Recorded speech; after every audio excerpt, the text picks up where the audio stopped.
What is up, sickos? It's August 30th. Welcome to PFL 7 live reaction with the MMA Buds. I am Dan from Oregon from the 541, and my man to my left is Jay Smoothe from the 410. What's happening, Jay? Doing good, man. Doing good. Ready for the card to begin. Hope everybody's doing well, and I'm excited to get into the shit. Hell yes, hell yes. All right, I've got your audio on. I've got my audio on. If you're playing the game, you're not drinking right away, but let's get ready. I'm going to pour myself a beer. Oh, it's getting a little foamy. Getting ready to hang out Oh with yeah. all my nice friends.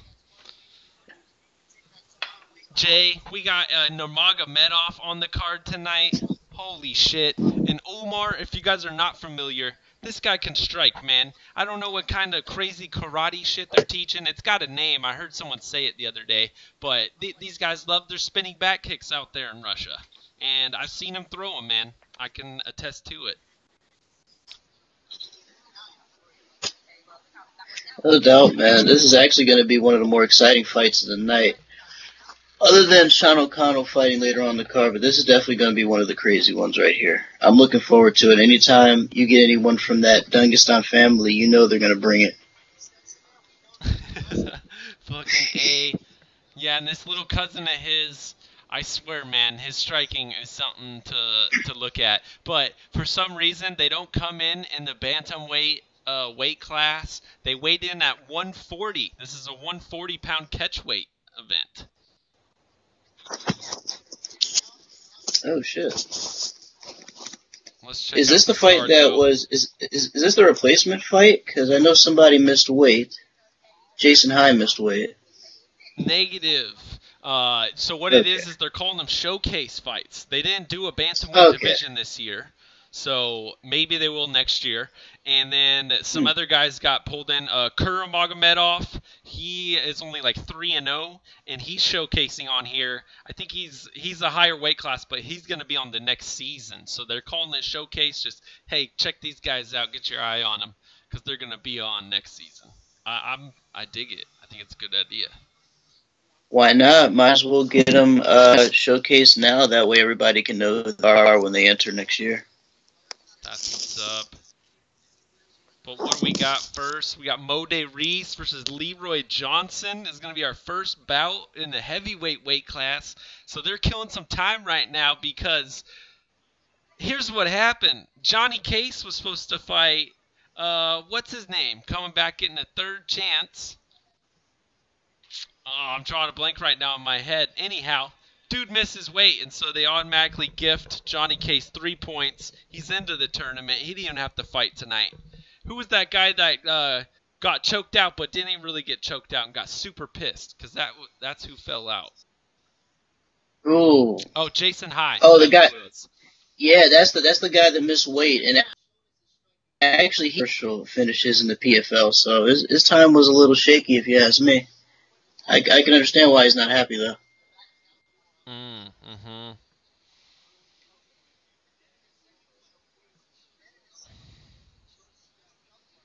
Oh, fuck. I gotta turn off my phone. There we go. What do we got, though?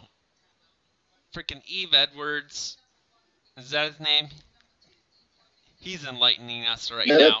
it's it's because it spells his name like Ives, but it's pronounced like Eve, like Christmas Eve. It's fucking weird. That Portuguese pronunciation. Oh shit, Jay, you're getting a little laggy on your audio. We'll see if we get through it though. Uh, But shouts to everyone in the chat: Steve Sparks, Steve Johnson, Stewie, Almond Bros, Gay Agent, everyone out there. What is happening? Good evening, folks. Happy to have you here. The numbers are slowly trickling in out there on Facebook. If you don't know what we're doing, we're watching PFL 7 Facebook Watch. The link is in the description down below. Ooh, I don't know if I actually put it in there. Hopefully I did. Oh, they're doing a highlight of Kelvin Tiller, Mama's boy. Man, that guy was one of the Oh man, highlights of the Facebook watch that night. I'll tell you what, man. With a nickname like Mama's Boy, his nickname is like you better be a damn good fighter. And of course, you have to have your mom there. She has to be good luck, or else you're just embarrassing yourself in front of her.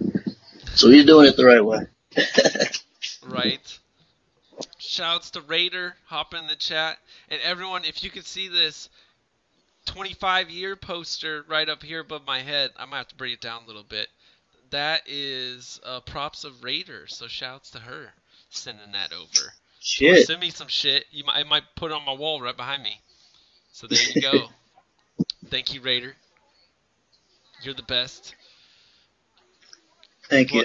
Good shit. Yes. Ramzan Kakharamonov 3-1. So I guess this one's not undefeated. He's facing Robert Hall though 5-2, and that's a welterweight contest.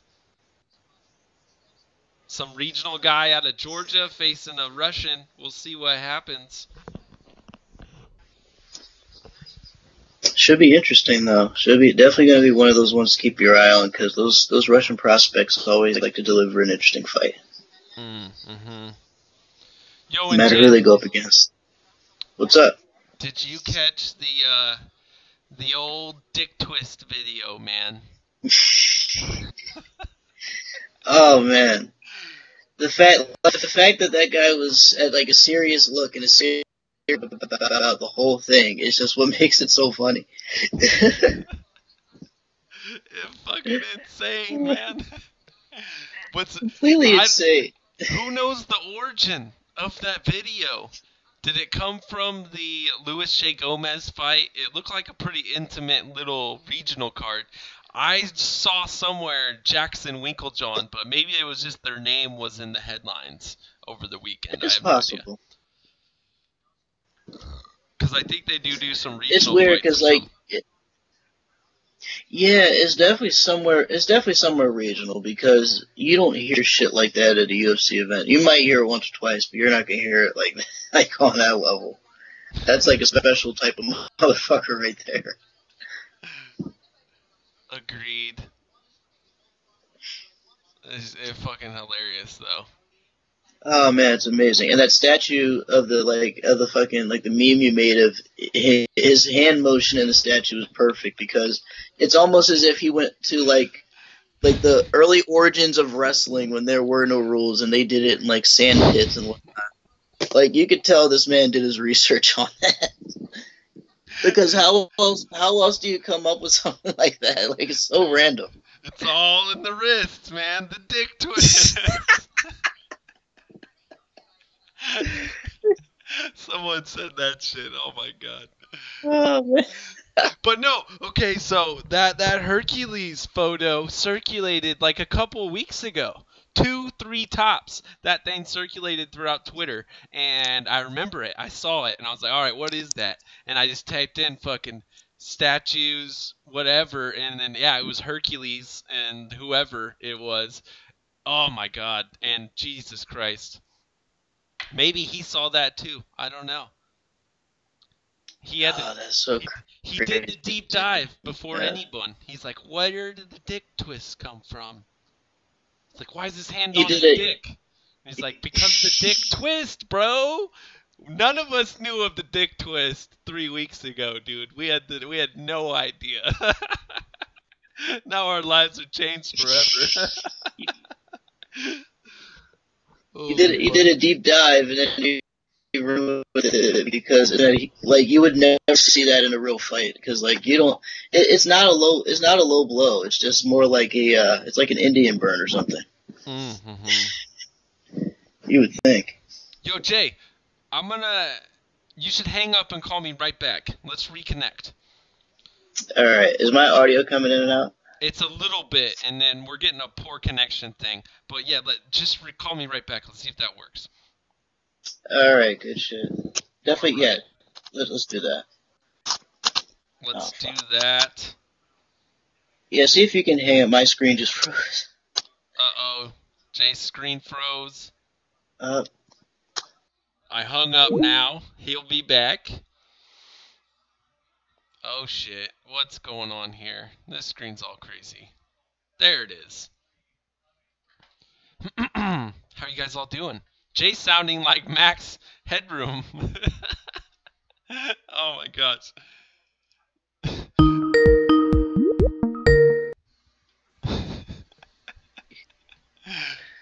Yo, alright. Give us All a right. 1-2, Jay. You're sounding good. All right, how's that? Is that better? Looking good. Sounding good. Are you feeling Oh good shit! too? I don't know what happened. I don't know what happened there, man. Just I don't know what. Yeah, it just never happened before. Jay, are you feeling good? You gotta let me know, brother. I'm definitely feeling good. We I'm got ready the for this card. we got the trifecta. Hell yeah. Looking good, sounding good, feeling good. We're fucking rolling over here. Yeah. You guys know what time it is? Let's smoke. That's basically a drunk call, so we might as well treat it like one. Your Wi-Fi is stoned by proxy, says Isaiah Moore. Sure as hell seemed that way. Randy Couture, Boss Rutan, and Sean O'Connell. We got the powerful trio.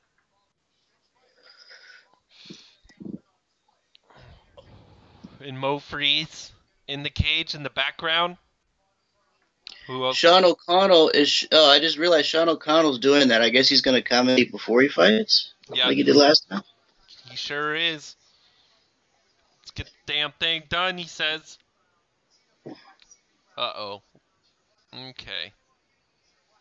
We're going to do that so people can actually read it. It was a little illegible, you might say. Leroy Johnson, Mode Reese. Sean O'Connell is in PFL now. This is correct, Isaiah Moore. And man, let me check real quick. Did I actually get the link in there?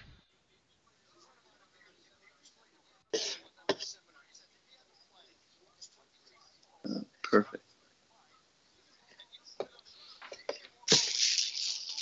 Sean O'Connell, Mo, second round KO is officially Steve Sparks' quote-unquote cancer picks. Let's see how they rolled today. Are they going to swing on the left side or the right side? We never know.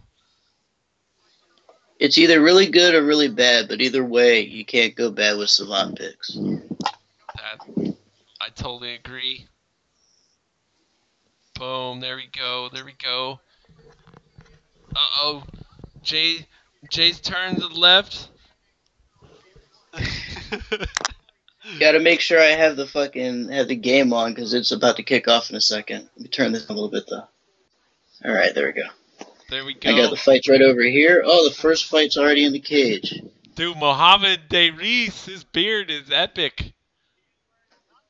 About to say, he looks like definitely not Rick Ross level. It's not that huge, but it's definitely on its way. And it's got kind of that front pointing thing going to it, where it's coming forward at you like a 3D beard.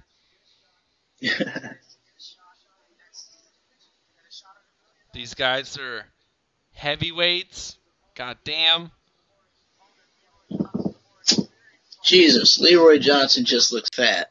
Yeah, he does. Like the other guy, okay, he looks like he trained, but this guy, Leroy Johnson, just looks fucking fat. Mode Reese, I'm like, yeah, okay, 225-pound division would make sense Jesus. for this guy. Oh, man. And Leroy Johnson coming into the cage. Leroy looked like he just got off his couch and accepted this fight. Like, he done 6 foot tall, 265. Jesus, no wonder he's fat. That makes sense. It does make sense. Alright, let's do a change out. Joe Martinez. Dude, looking like it's a low turnout so far in Atlantic City. Oh, yeah. Like, I'm willing to bet the people who are either waiting for the bus or just missed their bus probably exchanged that, like, they probably went over to the counter and they said, "We're sorry you had to wait. Here's some free tickets to an MMA fight for a promotion you've never heard of." And they're going to start filing in by, like, the fourth prelim fight. And that whole place is going to be packed with people who got either free tickets or, like, discount tickets. That's usually how that shit works. That's how it happened at UFC Atlantic City. Nice. That's why you tune in to the MMA Buds for the behind the scenes real talk. Fucking keeping it real over here, man. No doubt. We'll have many of moments where we could get in on the when keeping it real goes wrong segment, though. I'm sure. Oh, it's coming, man. No doubt about it. It's on its way. Do this.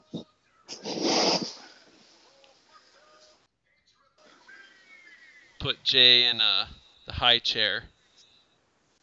There we go. There we go. My camera's like tilted up at my head right now. Like on a lean. It's not even. Yeah, that's why I'm like, I look like I'm low, because my camera's like leaning up a little bit. No, it's good. I just gotta get you centered right. That's all that matters. Gotcha. Let me fix that. Okay, that's better. Make the buds bigger, bro. I agree. Let's do it. All right, here we go. Round one. Here we go. And I think I'm like 5 seconds ahead of you. I'm at 4:48, 4:47, 4:46. Boom, sync up with me if you guys want.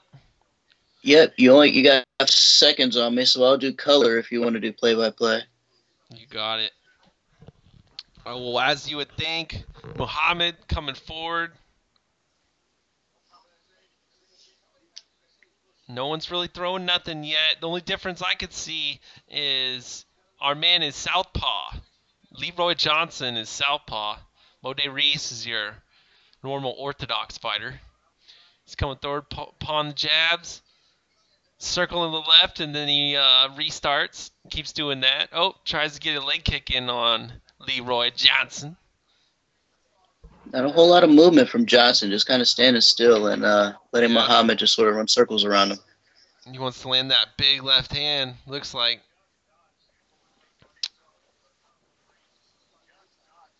So maybe Johnson's got a kick and a left hand. We'll see how that works for him. Ooh, I like my man Muhammad Reese with the powerful receding hairline. Your man over here in Oregon can relate, man. Oh, man. Ooh.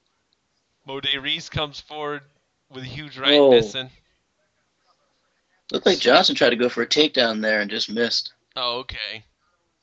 It wasn't a... Oh! Nice body kick there by Muhammad. Oh.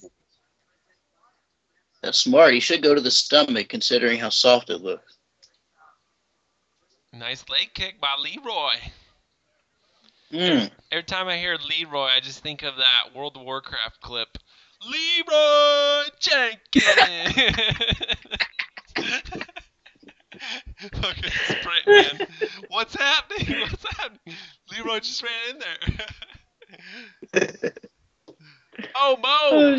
Lands some nice shots. Oh, knee! A knee to the head as he walks backwards. Completely out. Face plant on the ground. He hasn't moved. He's still there. Come on, camera. Give us another shot. Show us that dead body. Three hard knees.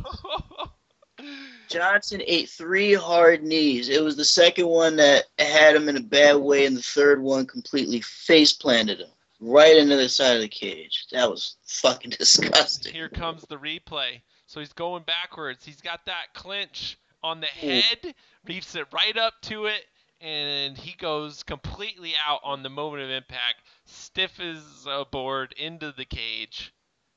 Ref comes in, but everyone involved knew it was over, except for the man that's unconscious, probably to this moment.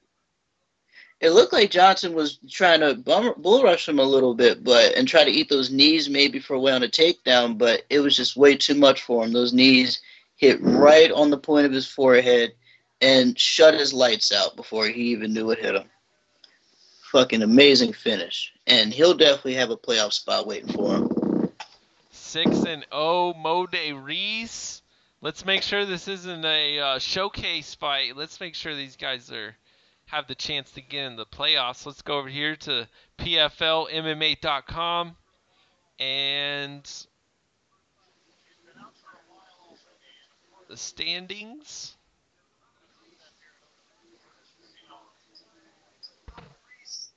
All right, while this loads, holy smokes. Nice quick start, quick finish. I love it, PFL. I love it. First fight, first round finish. Can't get any better than that. I wonder how long that took. That didn't take too long, waiting for the official decision. Well, considering he should have 6 points, right? In the top 8, Right. 2 people at the bottom only have 3 points. I think he put him into the tournament no matter what. But how do you... Jared Rosholt and Josh Copeland, I don't know if they fought each other, and they each have 3 points. I don't know how you choose who gets in. Oh, wait. Josh Copeland might be out. Jared Copeland's scheduled for October 5th. So shit. He might have just got himself a date for October 5th. I'm about to say, he may have just taken that spot for himself, it sounds like. He came out here, busted his nut real quick. Has already got a date lined up October 5th. I'd say that's a good day for him. Absolutely. And by the way, folks, Johnson is still down. He's taking a while to get up right now. They have Muhammad wait on the other side of the cage before announcing the decision. I think they're about to do it shortly, but yeah, man, Johnson looked like he was out for quite a while, a little longer than normal. Snap. Not looking good. God damn. Muhammad is still waiting on his side of the corner along with his coaches. My guess is they're working on Johnson still. I wonder if they're gonna do that corner cam trick thing, where they just scoot you way over so you can't really tell that the guy's still out. They are showing an aerial shot now, and they show like some medics around Johnson, a few doctors. Oh shit. Oh, now they're showing a replay of it. Damn, yeah, that was fucking terrible. It hit him directly on the face. Directly on the face, and then he literally face planted right into the ground, and he probably hit like the corner of the cage because his head was stuck to the fence. Dude, it was like MVP Cyborg kinda. It was that brutal, man. And except for landing on the skull, it landed on the chin, and the guy was out. He completely out before he even hit the ground. Jesus. I mean, that, and usually those types of knockouts takes a while for the person to get up, so definitely not surprised that they're taking some time with them, but still, that's crazy shit. Well, before the fight started... He's still in the corner right now, by the way. Oh, dang, shit. they really are killing for time. Before the fight started, man, I saw about 800 people watching on Facebook. If you guys can remember a different number, let me know. And we're now at 1,600 already, just because of that nice quick finish. Boom. But what do we got? I know, right? First fight, first round finish. Doesn't get any better than that. Still to come, 4 more bouts. 2 guys working their way potentially into the playoffs here. What, 185s and 205.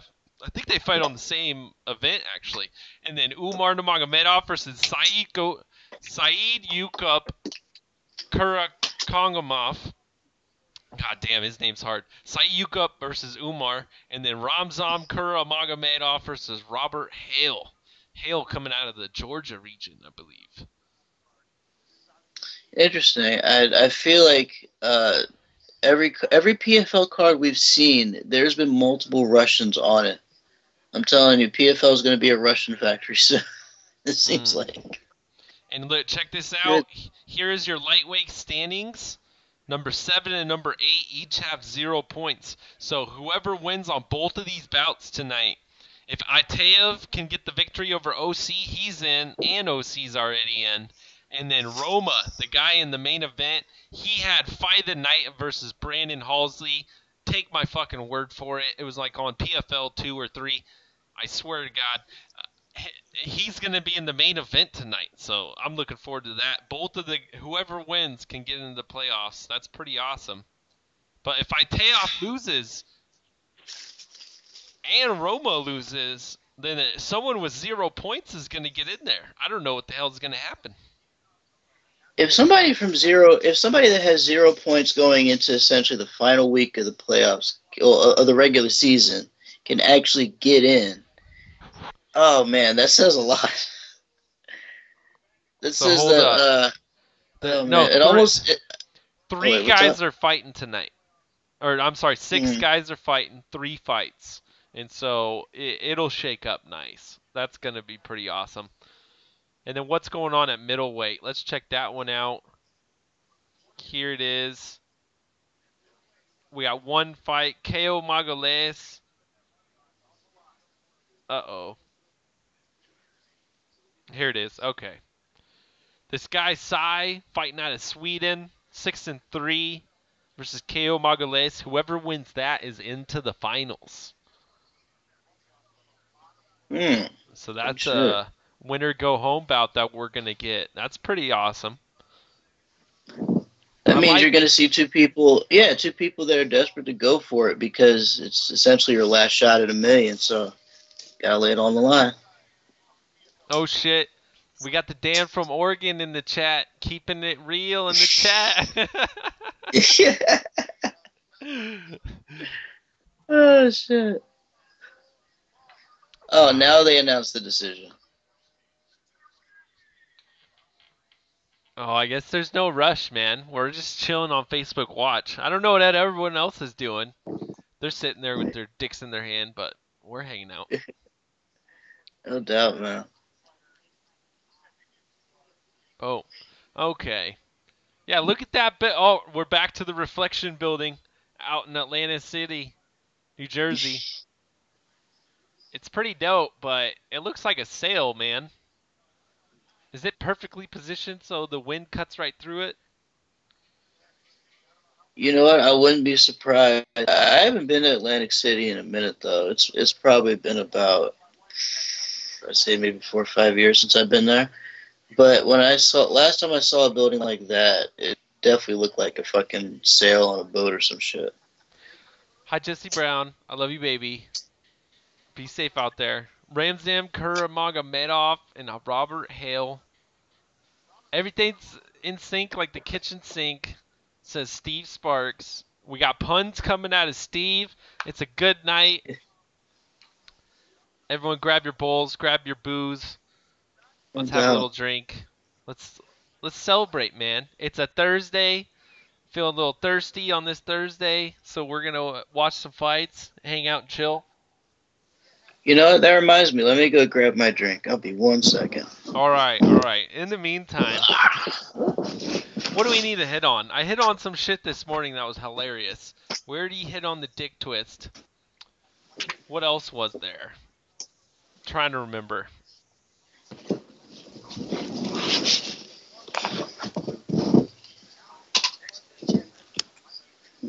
PFL is going to be crazy, though.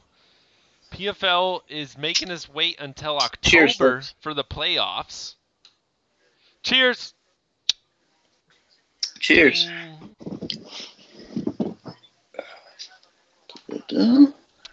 PFL making us take a month off and wait for the playoffs while the football season gets started. They're like, dude, people are going to be nuts for at least 4 weeks. Let's let them figure this shit out. Most of their people will quit their fantasy league by then. I don't know. I've never done fantasy. I'm not sure what the turnout rate is on that. The turnover. I'll tell you what, if it's anything like football, some people like to actually play for money. It's crazy, man. Like, fantasy's starting to get high stakes now. Which probably means that since the UFC is going to ESPN as they're picking leagues, they're probably going to make it more high stakes, and you probably have to pay just to play it. Seems like it's headed in that direction, anyways. That'll be a sad day. I know, right? It's so weird, but it seems like it is pointing in that direction. Is that getting more legible? It looks like it. Alright, I like it. Ramzan, Kakharamonov. Alright, so I guess we're saving all of the... They set them in opposite orders as they were coming up here. Okay, so the two showcase fights are coming up. Ramzan Kakharamonov versus Robert Hale at welterweight coming up next. And then our catchweight battle, Umar versus Saeed Yukup. Both men undefeated. One out of Russia, the Dagestan area, and the other out of Ohio. Ramzan by decision is Steve Sparks' pick. You know what? I'm actually gonna go with that because Robert Hale does have a promising background and actually does have a longer reach, 76.5 versus 72.5. But I don't know what it is, man. A lot of those Dagestan fighters, you just can't bet against them. They don't usually let you down. It's just that funny feeling. Well, let's get back to the PFL 7 card. At least as they have it.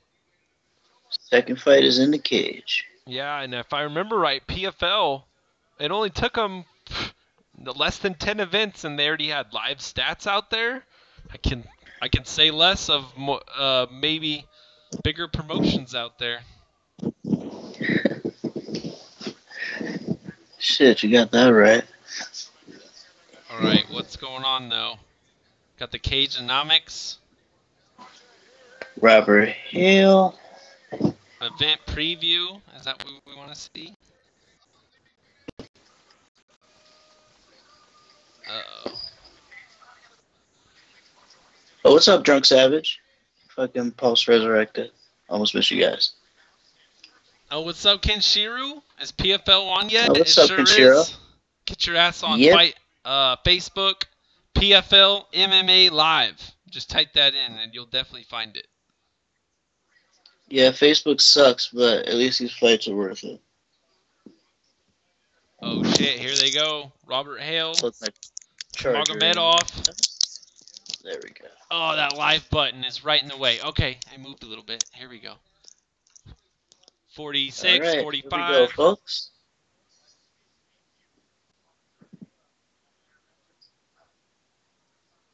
Welcome to MMA Bloods for PFL 7. We're watching Robert Hale, Ramzan Kakharamonov. The TV's right back there. We're just reacting. You're hanging out with us. Get your ass in that chat right there. Just say hello. Smash the like button. Hit the subscribe button. Get alerts for all of our great shit. Jay Smoothe over on the East Coast. I'm over on the West Coast. Can you guys imagine 3,000 miles being just from right here to right over there? That's how this works, man. We're covering a lot of ground, people. We're covering a lot of ground. I couldn't have said it better myself, Jay. Very well put. And what's going on here? We got opposite stances. Nurmagomedov is a southpaw. Robert Hale is your orthodox. Nurmagomedov, if he has it, he's got that kick to the liver. He's already throwing the low kicks, though. Definitely not hesitating. Robert Hale trying to press forward, but Nurmagomedov is there to meet him with leg kicks. Gotcha. Kenshiro in the chat. What time is PFL live? PFL is live right now on Facebook. Watch. Damn it. I thought I put the link in the description. I don't think it happened. Go and find it. You can navigate Facebook at this point in your life, I hope. Or is the playoffs on NBC Sports? NBC Sports Net is going to start at 6 p.m. Pacific, 9 p.m. Eastern tonight. And if you guys didn't know, now you know, the light heavyweight section of this tournament, which I believe is with the featherweights, is going to happen in Long Beach, California on October 13th. LBC. I don't know where that's been advertised yet. I believe I got that live exclusive from MMA Tonight on Sirius XM when they interviewed Sean O'Connell himself. And that's their first West Coast event, PFL's first trip to the West.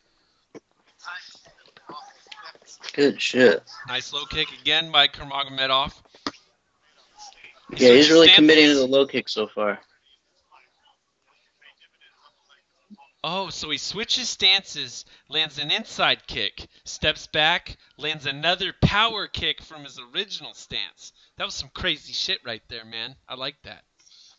Yeah, he's cutting off Hale right at the source. Hale's trying to rush him, but he keeps switching his stances and throwing more kicks just to keep him at bay. Yeah, He's actually doing a very good job so far. Hale with a decent right there, though. Nurmagomedov still coming forward.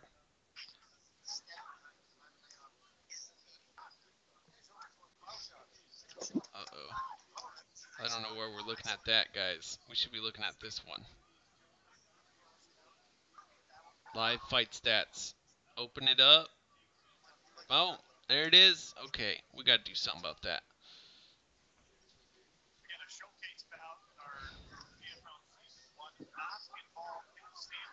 Here it is. Uh-oh. Is it not? I got big. I don't think that got bigger. I don't think it gets bigger at all.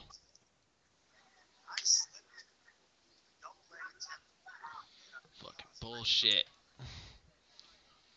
Oh, still Nurmagomedov's fight, or at least his round so far. Still keeping him at control with different kicks.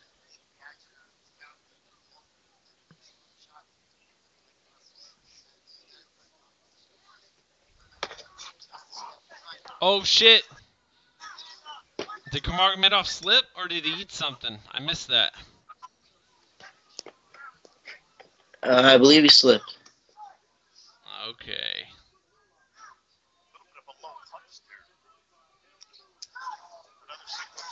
Yeah, I was definitely slipped. Damn. Oh, Robert Hale with a good 1-2 combination that he finally landed. Nurmagomedov, though, on his back. Oh, man, those kicks. Oh, my goodness. Oh, he is chewing up Hale's legs right now. Takedowns are going to be easy for him. Oh, yeah. You got 10 seconds on me. I got, like, the final, okay, 6, 5. Yeah, now this is over.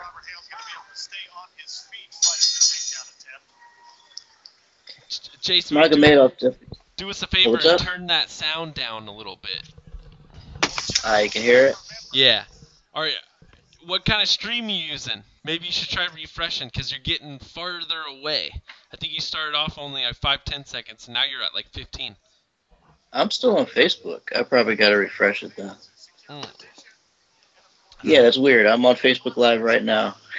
You're definitely distancing yourself, though, from where we were. All right, Kayla Harrison is hanging out here. Oh, I see her now. The cage side chick. She's like, fuck that, like, skinny hot bitch. Get my powerful ass on there. I'm going to give you the cage side. Fucking introspective. And they're like, okay. I mean, hey, she's an Olympian. You might as well let her do it, right? Yeah, if you're going to get anyone's analysis, you might as well get one from a real fucking Olympian, so I'm for it. Hell yes. Alright, what can we do about this?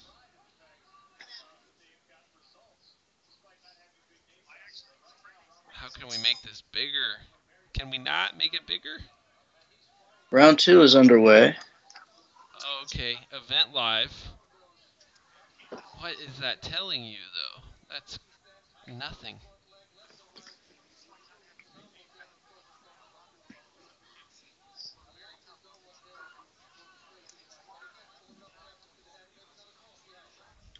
Nurmagomedov once again landing kicks. He's already landed a side head kick and a front spinning kick right to the face. Spinning like a spinning roundhouse. Yeah, buddy. And that jumping knee. He was going to commit to it, but Hale stepped further away.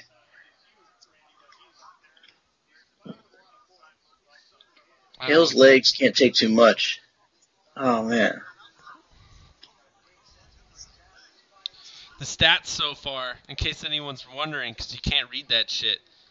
40 out of 55 for Ramzan, 21 out of 79 for Robert Hale. 3 takedown attempts, and he's gotten none of them for Ramzan. 35 leg strikes for Ramzan, and only 1 for Robert Hale. That's the difference we're looking at here. Oh, shit. Beating him with a punch. Oh, damn. I don't got the clock going. What minute is it? What minute are we in? Wait, what do you have on your stream? Because you said mine was further away. I got 10 seconds, 9, 8, 7, 6. I can't see any of the minutes. Oh, shit. Okay, so yeah, it was 3. So now it's like 2. Yeah, now it's like 2. 2:55. Sync up with me. Boom. Oh, that's 4. Yep. God damn it. 2:44. 47, 46, 45, 44. Boom. There we go. All right, so Ramzan standing in the... oh, he keeps switching. Orthodox, and then back to southpaw again. I'm telling you, man, he's beating Hale to the punch with these kicks, and Hale's lead leg is really getting chewed up right now. So every time he's throwing a leg kick, he's just a little more off balance. He fucking hates his shorts. He keeps adjusting them. But, yeah, dude, he's good at the orthodox jabbing. And he switches to southpaw, and he loves them kicks. Definitely loves those kicks, man. All of Kakharamonov's corner that they're showing in the screen there, they're all wearing the Hispec shirt. Hispec. You gotta respect him. He's teasing these crazy knees too, says Steve Sparks. Oh shit. Robert Hale standing there swinging. He's got his feet planted. Oh man. Have fun standing on that tomorrow, says Steve Johnson. Great point. Yeah, he's gonna need some crutches, probably. Steve it's gonna Sparks, be like the Uriah Faber leg. Steve Sparks says Kayla Harrison looks thick. 180. 180.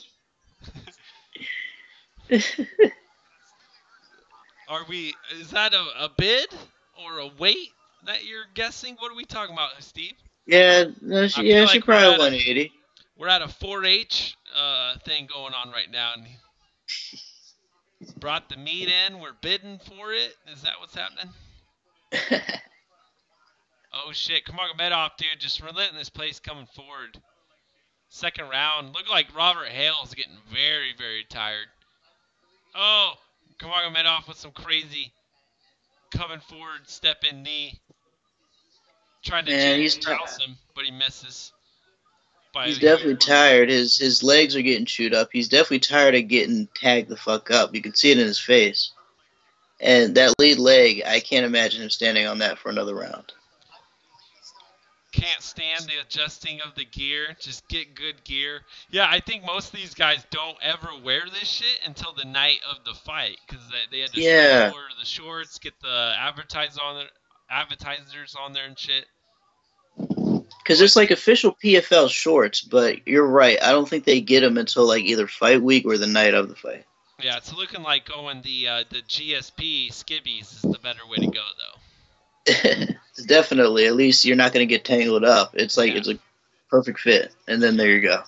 And if you're going to be kicking, definitely take that into account. For all you PFL stars out there, we know you're watching, listening. Omar's got us on the phone, dialed in.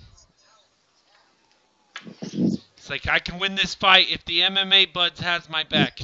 I know I can do it. Omar, we're riding with you, brother. We're counting on the Russian invasion. Oh, no doubt, man. Dagestan's going to be running roughshod over us if they start going all the way to the top. We need that. Well, actually, Conor Khabib are probably going to get that. It's going to get interesting. It's either going to be like crazy Conor fans mixed with Irish people, or it's going to be like Russian Muslim people, or a crazy combination of the two.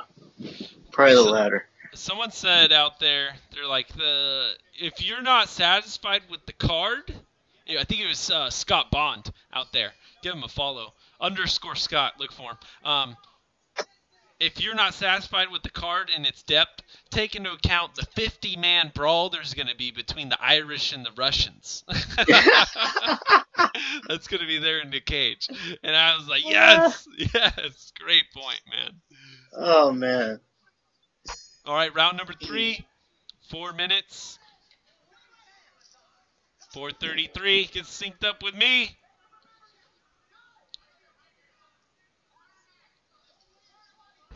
The apparel and gear in MMA is overall horrible, like 90%, says Steve Johnson. Oh, yeah. Yeah, I agree with that. Oh, shit, nice leg kick by Nurmagomedov. Coming forward with shots, switch stances, pawn the jab in each stance, throwing the low leg kicks. Craziness out here. They're bringing in these Russians, man. Ali, he's like, who are all the crazy strikers? He's like, well, we got this guy that's 3-1. He's like, I don't give a fuck about his record. Just give me a name. And they're like, what about a striking Nurmagomedov? I got one for you. He's like, yes. Sometimes you gotta be careful with what you wish for, though, because I bet you Robert Hale wishes he didn't take this. You don't look too happy right now. I can tell you that. Dude's got decent head movement. Getting out of them jabs. Lands a decent left. I'll give him credit. I actually thought his legs would give out by now, but he's still pressing forward, so I give him credit for that. Yeah, man. You can't question his heart. He's still doing the damn thing. Oh, Jay, you don't have to hide and smoke if you don't want to. Nah, I'm just taking a quick hit. In between this fight here, because I'm trying to keep my eyes on it and then take the hit at the same time. But the way I got my setup here, I can't just like do it right here. Just gotta move some shit though. Oh, well, how do I got it set up? Let's take a look here. Let's go. Boom. Okay, that one's gotta go. Let's get rid of that. Alright, I got a little bit of room now. Hold on, let's see what this was looking like. Oh shit.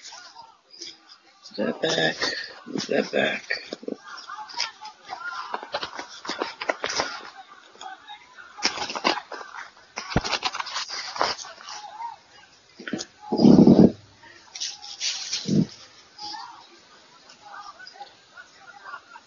Alright, I got the Chillin' with Jay stream all set up. Good shit.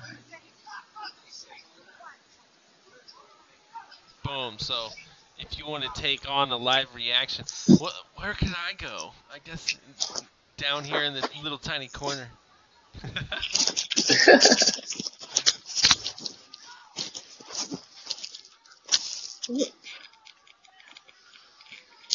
Boom. Okay, let's go back. There we go. Oh.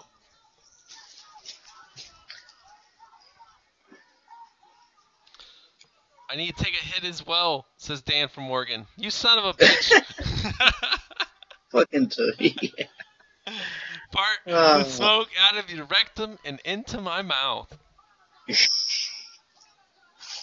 All right.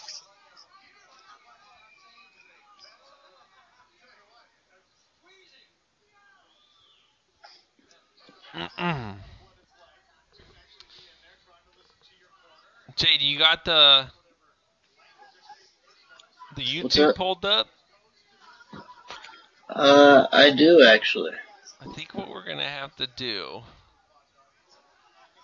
is give you some sort of privileges. Give you that mod status. Oh shit. I think we got to ban Dan from Oregon. He just can't be out there spreading false rumors. True shit. Do what you gotta do. I'm definitely not in the chat though, but I am looking at it.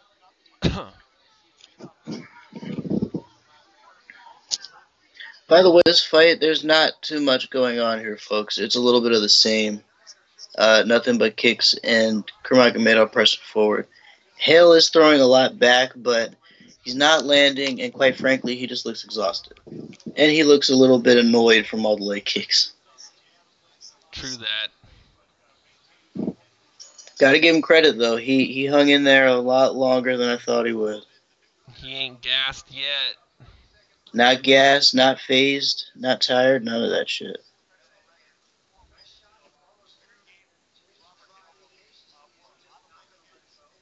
That was a pretty good display, though. You gotta love the fact that he was able to switch stance. Nurmagomedov was able to switch stances. He was able to utilize leg kicks to keep distance. He beat up his opponent's legs to the point where he was able to get better control of him. But you still have to give credit to Hale. Hale hung in there as long as he could. He was throwing a lot of shots, throwing a lot of punches for the most part. But he wasn't landing anything significant. And at the very end, he couldn't even stand up because he was getting taken down. He was getting kicked. He was just getting beat to the punch for 3 straight rounds. And I think this should be a very comfortable decision for Nurmagomedov. And yet another win for Dagestan. Another one for Dagestan. And we got AMG showing up. My brother Umar. What is happening? What's up, AMG? Wither. Okay, why are they calling him undefeated, yet Tapology says he's got a loss? Wait, what? Okay, they say he's 3-0. I jump over to Tapology, and they got Ramazan at 3-1. Let's check this shit out.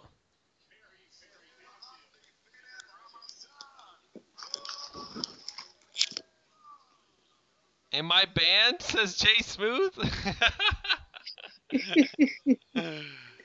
Oh, shit. You weren't, brother. Now you are. Oh, it didn't take him long either. I was just about to open YouTube and refresh my stream because I was getting further behind you for a little bit. I'm good now though. Facebook Live likes to do a little bit of skipping. Uh-oh. You can't be over there. Okay. Damn. Crazy mofos. Did you get, like, ban words and shit? This is crazy. Oh shit, I didn't know that. You can ban words on YouTube? But YouTube usually bans words by itself, doesn't it? Top chat. I believe so. Yeah. Okay. New moderators channel URL. Oh no. I'll have to do that later. We'll get. Yeah, you can always just make me one after the stream. Cool. All right, what are we gonna do with Tapology? This shit's too big. It's because of that PFL shit, man. Why is it so small? How about that? Alright, we'll just have to read you the live stats, because I don't like this. Yeah, man, Tapology is like a pile of AIDS for some fucking reason. It's some bullshit.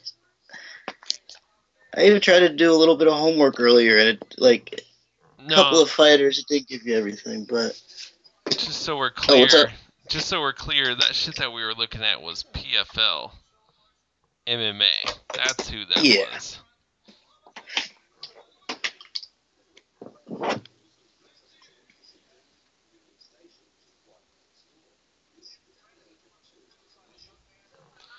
Boom. Okay.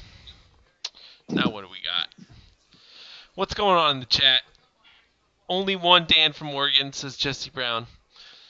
Damn right. My brother Umar, Connor McChicken. AMG, you might be one of my favorites, dude. You got to stick AMG, around.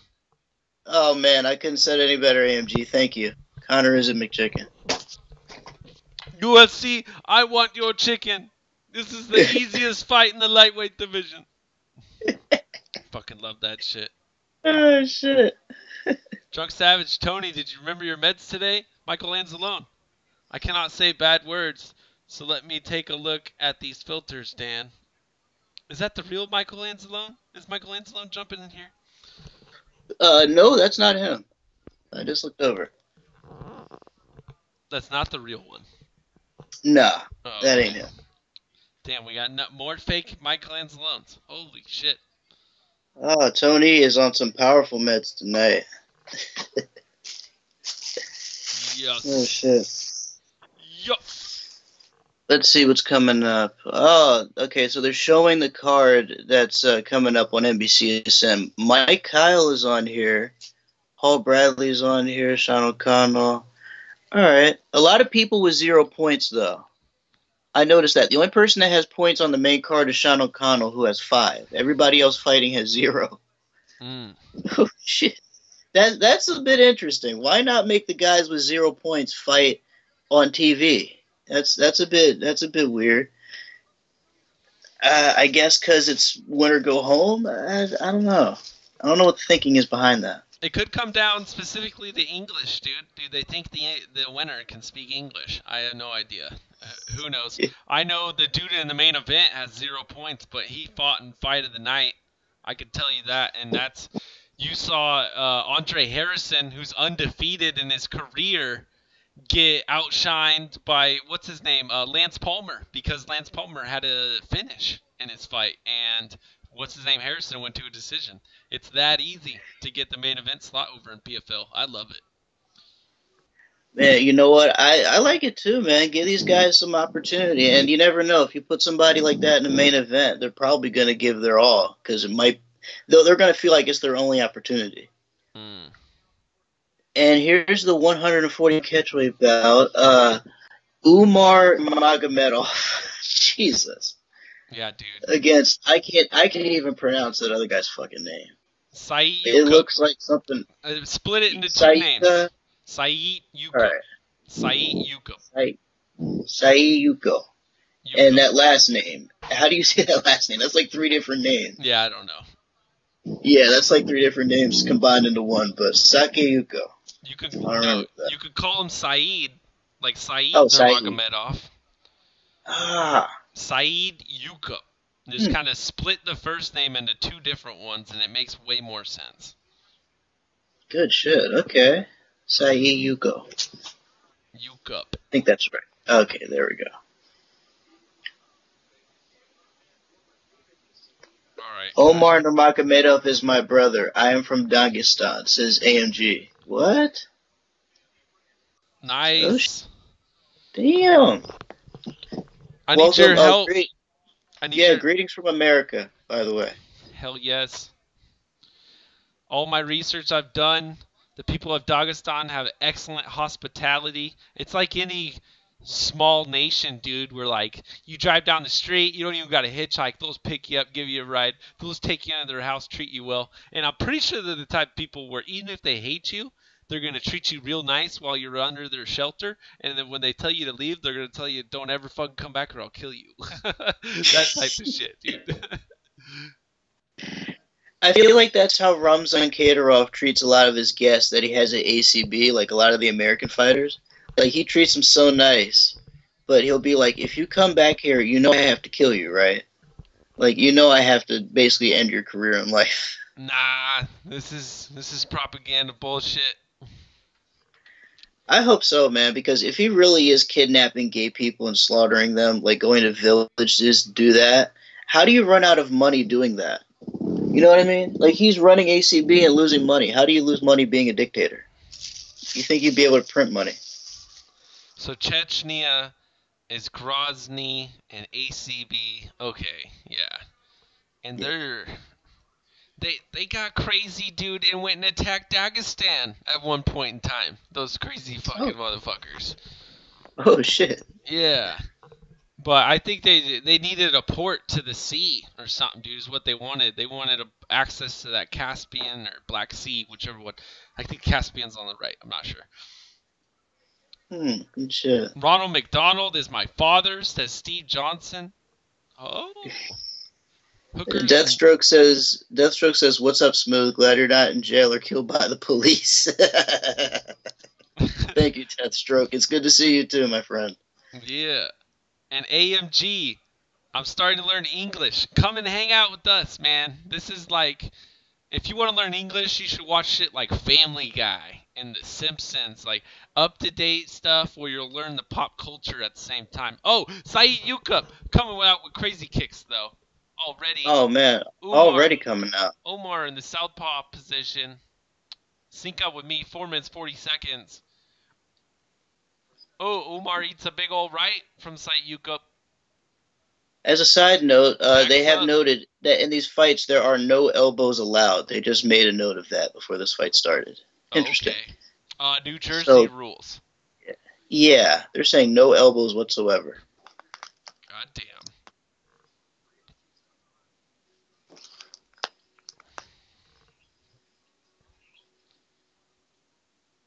These two things will drain your funds. These two things will make you Mormon. Wait, what are you talking about? Hookers and blow.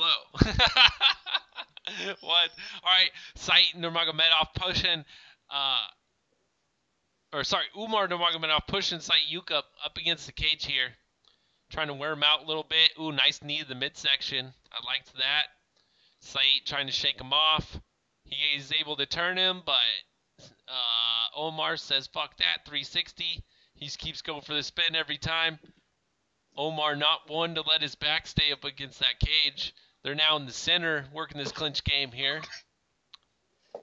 Ooh, Saeed pulling the elbow, trying to work the elbow over the top there, and then they release.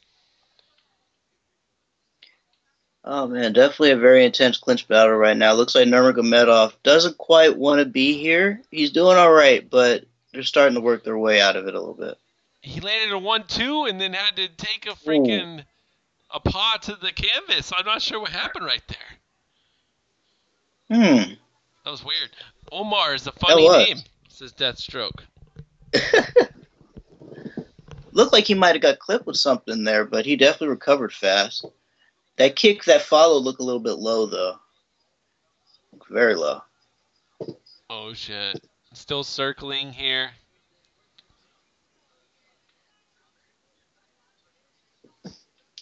Saeed throwing a looping left. Let's get close. Nice feinting by each gentleman. Whoa.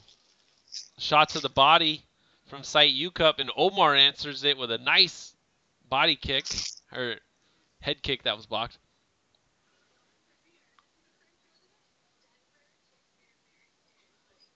You guys are good fellows. Dagestan respects you. Greetings from all of Dagestan. Thank you. Greetings from America. You teach us more about your country, especially as your boy gets prepared to beat up McGregor, which I hope he does. Habib time, Habib smash is what I predict. Yes, sir. And yes, all of that. We would love to learn more. We're not judging over here. No doubt, man. We're trying to be cultured over here, so whatever you bring to the table from your country, we'll gladly take it. And I know even if it's a severed head. My country lies about most all bullshit, so. Yeah, we do. when I see a lot of this propaganda getting pushed by Vox, I definitely question shit like that, man. You're not lying, though. Because they're like, warlord and Instagram star. It's like, whoa, what are you guys doing? You're using his name. Hold up. They use his name for clicks. It's bullshit. I know, right? Oh, man. And look, they've taken it to another level. Like with the Junior Dos Santos thing, he wasn't involved in that nightclub incident, but they insist on dragging his name out there, knowing that he did nothing, just to get clicks. It's terrible. Right? You couldn't just come up with a catchy headline. I came up with something. I got 5 retweets. It got out as much as any one of my tweets. I was happy. fuck it. I said, hey, we got Greg Hardy's next opponent. We got the woman beater versus the bro beater.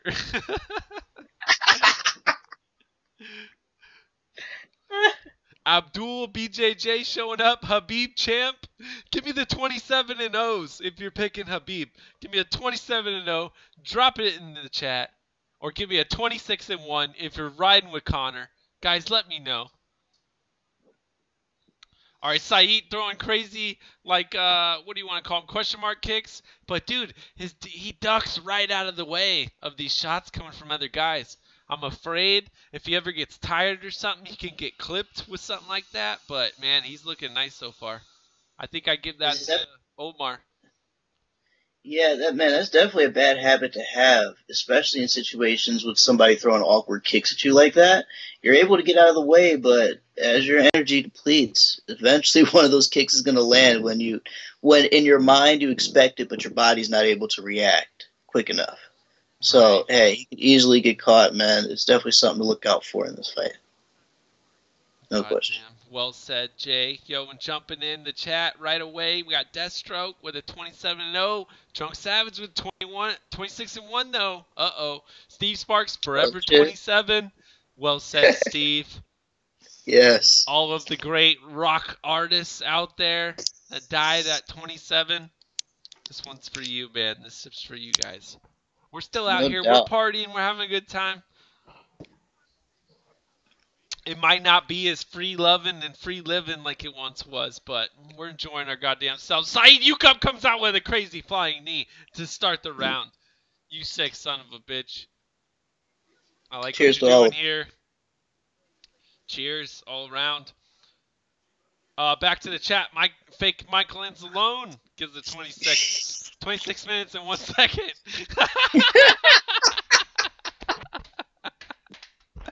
Oh my god.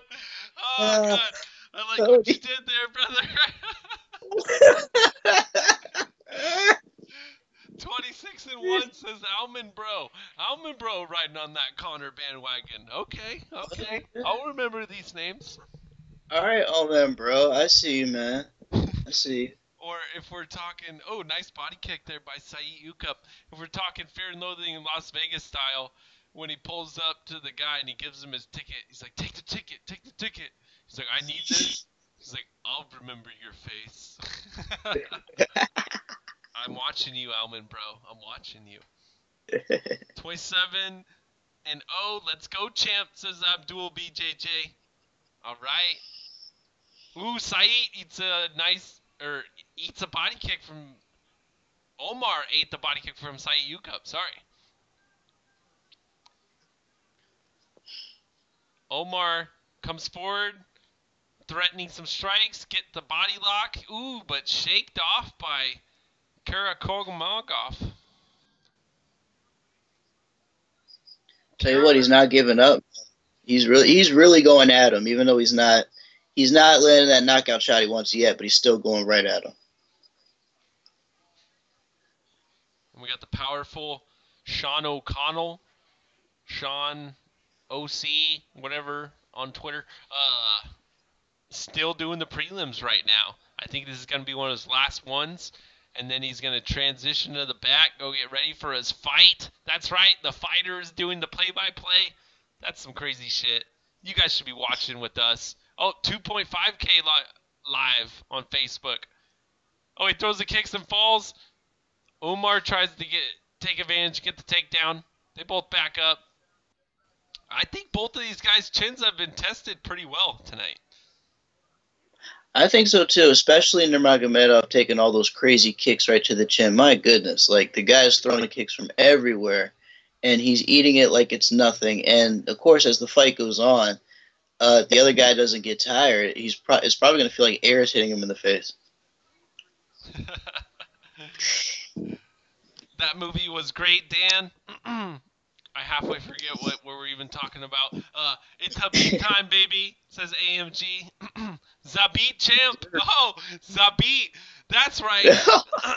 The latest and greatest news is Brandon Davis is your TBD. TBD equals Brandon Davis. He's going to fight Zabit Magomed Shapirov coming up. UFC Ew. 228.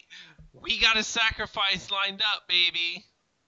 I tell you what, it's a sacrifice lined up by the MMA gods. Yair had one of his people kneecap him so we can get out of that fight because we all know he didn't want it in the first place.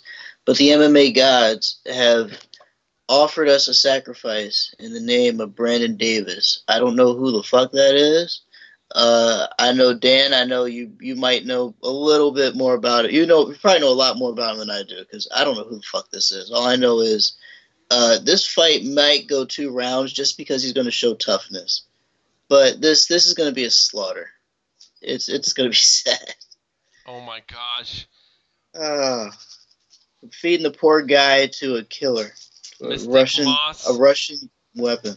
The real or fake one says Logan Paul versus Zabit Magomed Shapirov. I love it. 145er. They would probably be almost the same size, actually. And you know what? Like in the direction combat sports is going, why do I feel like celebrity death match is going to enter the MMA cage? Like we're going to see Logan. It's going. I feel like it's going to, man. Celebrities in MMA, I feel like is the next avenue because you see them going to boxing. You're already starting to see it. They need to use it right though. Bring them in, give them some stupid illusions of grandeur, and make them think that they can actually fight somebody and then sacrifice them. And it'll give them the ultimate sacrifice. We'll do it one time a year, like every Halloween or something. I don't fucking know. Let's make an event out of it, dude. Let's do it. I'm into it. The bully beatdown, man, that's how Mayhem Miller got huge. And why not, man? I don't give a fuck. And you know what? In KSW, they kind of do that because they had a very popular Polish rapper who has his eyeballs tattooed. He fought a very famous bodybuilder in Poland. I'm dead serious. His name is Popek Monster, I think his name is. Like, and the inside of his eyeballs are tattooed. It's the weirdest fucking thing I've ever seen. But anyway, he's a very well-known rapper in Poland. And they had him fight a very famous bodybuilder that's also from Poland. And it was a bit of a celebrity circus fight, but they put it on a very stacked fight card that took place in one of the biggest stadiums in Poland. And a lot of people made a lot of noise during that fake celebrity fight. It looked stupid because the bodybuilder and the rapper didn't have any cardio and it was sloppy, but for the minutes they shined, it looked really good. And a lot of people went crazy for it. So, hey, it can happen. A celebrity fight can definitely draw if it's the right people and if it's the right situation and if you manipulate them well enough to talk some real shit to each other. And it can go down. It just goes to show you that the fighters, the personality, they really are the star. It's not the promotion and all that shit. It's the fighters and the personality. They grossed like $4.7 million at the gate by selling out that arena that I don't even think Bisbing and Henderson sold out. And then they made like $10 million over on YouTube, or fucking 800,000, whatever the fuck it was. There was a lot of revenue coming in that night, man. And those are 2 fucking nobodies. Let's take one nobody and then throw it with some real fighters on Mayweather or McGregor Productions, Mayweather Productions, whatever, $10-20 on YouTube. And I think that you can do gangbusters, man. It ain't UFC. It's the fucking fighters. Give me some names. Give me some storylines. That's what people care about. Absolutely, man. The whole stigma about, MMA being this crazy violent sport is kind of over with. Like, the whole fascination and people thinking, oh my God, is this legal? Is this real? That whole stigma is gone. It's now mainstream and it's at a different level. It's to a point where now the sport is fine on its own. It's going to thrive forever. They're $1 billion industry now. At least the UFC is. So now it's at a point where they can afford to let the fighters get some shine, even if you got to throw some celebrities in there. So you're right. It's definitely a lot more about the names and personalities than it is about the sport itself. Dude, because now quick, MMA is... Oh, Sai Yukup ate a huge right and sat to his butt real quick, man, because of that shot. Now they're having a nice, good exchange right now into a grappling bout. Man. Drunk Savage is back. Okay, I'm back, says the fake Drunk Savage.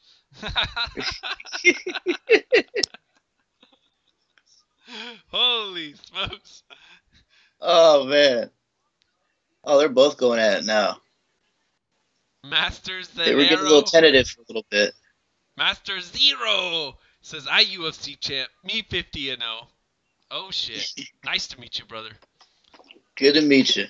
Nurmagomedov, 5 punches, 15 kicks. Kakharamonov, 24-6. Ooh, a little bit closer. Hey, what minute is it on your clock, Jay Smoothe? Last time I checked, it was. Oh wait, it's at 2:20, 2:19, 2:18, 2:17. Where are you at? I'm not sure. I can't see the minute. I think I'm at 2:14, 13. Okay. 12. Oh yeah, so you have 4 seconds on me. Okay. I very much hate that entire Logan garbage. They did do way better than only UFC this year. Big eye opener. Holy shit, right? Yeah. Yeah. Yeah, Besides man, the that's UFC, crazy. probably had better, debt to income ratio than any other promotion out there. Was that Logan Paul event that happened? That's pretty crazy. It's insane, man. I can't believe they charged people $10 for that fight. Got over 800,000 people to watch. Mm-hmm. Really, both fighters turned out a profit from this. It's crazy, and they're both just a couple of YouTubers, guys that vlog about their life and shit, and do fake pranks. It's almost crazy to think that they made a shit ton of money off of this, and they're gonna rematch. By the way, they're gonna fight again in Las Vegas. So imagine how big that fight will be, at least between all their fans. Strikes landed so far via the website, unofficial 37 versus 32. On arm strikes, though, is 7-25. Many leg strikes by Umar. Umar 7 of 8 on the leg strikes, 2 of 4 on takedowns, compared to 0 and 1. But one submission attempt by Sayuka. Oh, spinning back kick by Umar. Beautiful. Yes! Oh, I told you guys nice. he could spinning back kick. I wasn't fucking lying to you. Thank God. He definitely had it in him. He was varying his kicks up a little bit, so I was kind of waiting for some sort of strike like that, but to finally see it, my goodness. Dude, an axe kick attempt. He's fearless. Or at least he's showing no fear. He's Yeah, going for everything. He likes that freaking back leg to the face. Oh, front kick to the face. Oh. And a nice counter right. I saw Sayuka comes forward. Powerful 3 rounds there, man. Oh, man, who do you give that? I guess you give it to Nurmagomedov. But 100%. I mean, each one of them had an envelope from Ali personally to have it go Umar's way. So, I mean, this shit is going to shake out like it should. Umar Nurmagomedov getting a 29-28 victory, most likely, is what we just saw. That's what Steve Sparks thinks. Drunk Savage, though, jump back to the conversation. I watched Logan Paul versus KSI, and oh my God, what was that noise I just heard?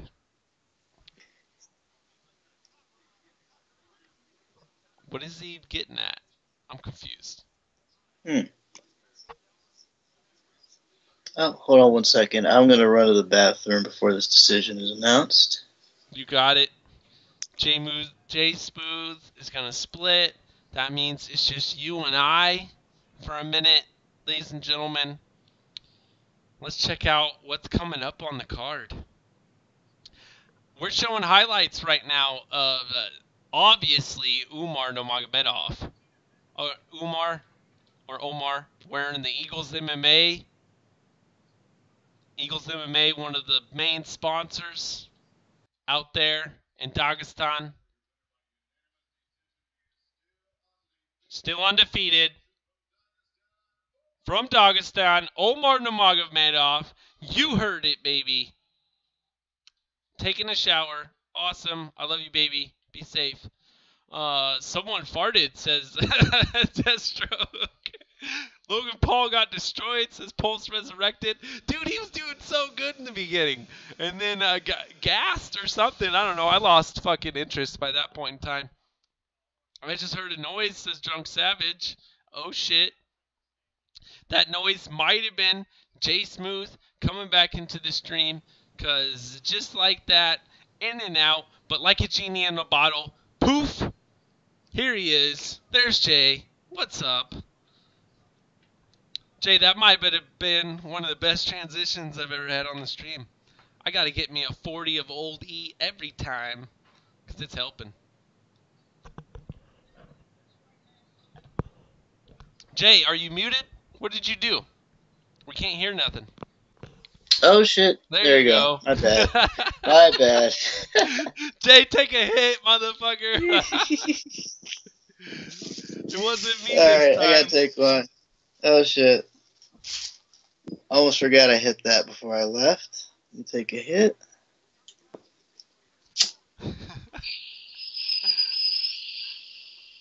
Smoke, drink, says Steve Sparks.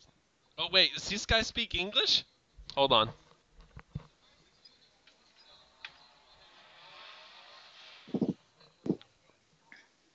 Cheers, people. No, he does not. He's getting a translation. Nephew of Dagestan MMA coach Abdulnap Nurmagomedov. So Nurmagomedov, Abdulnap is his uncle. Khabib's his cousin. Oh, good shit. So they are assuming that you know Abdulnap is his uncle. And if you just pay attention to Connor told you that's his uncle. So what the fuck? You should know this by now, you filthy casuals. How about that?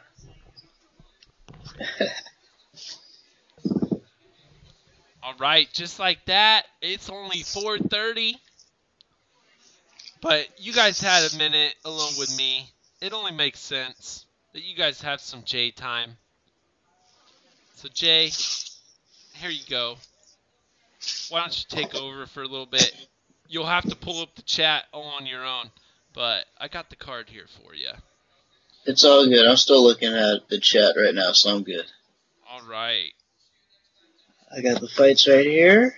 They just did the interview, so waiting for the next fight to come on out. Also, there's a football game tonight I'm keeping my eye on, so I got like 2 fucking things going on at once.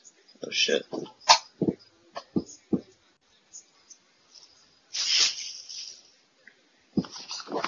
Oh. Let me flip this.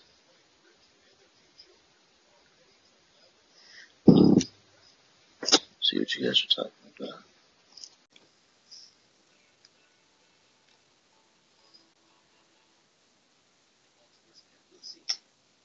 Flip that. Okay, there we go. All set.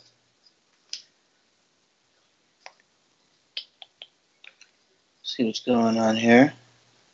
The next fight's not in the cage yet, but they are setting up for it. They're getting kind of cleaning everybody out.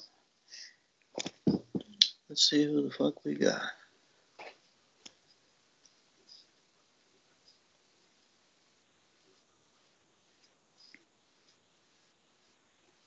Let's see what we got here.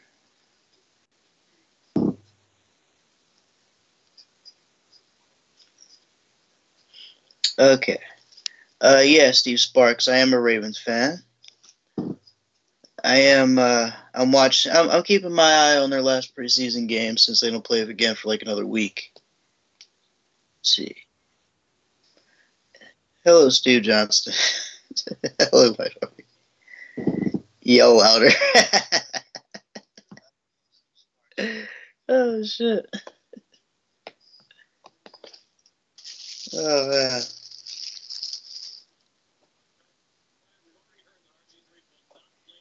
Jay's too white to be in the Baltimore area.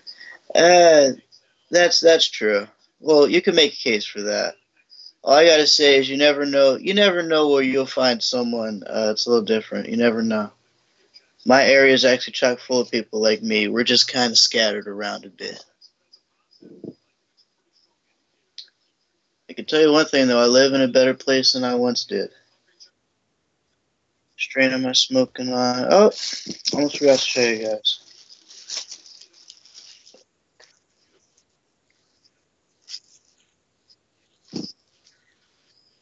I got me some fucking Kush. I have just some regular banana Kush tonight. I'm not going too crazy. I actually have to re-up in a couple days, but just sort of going through the last of what I have here.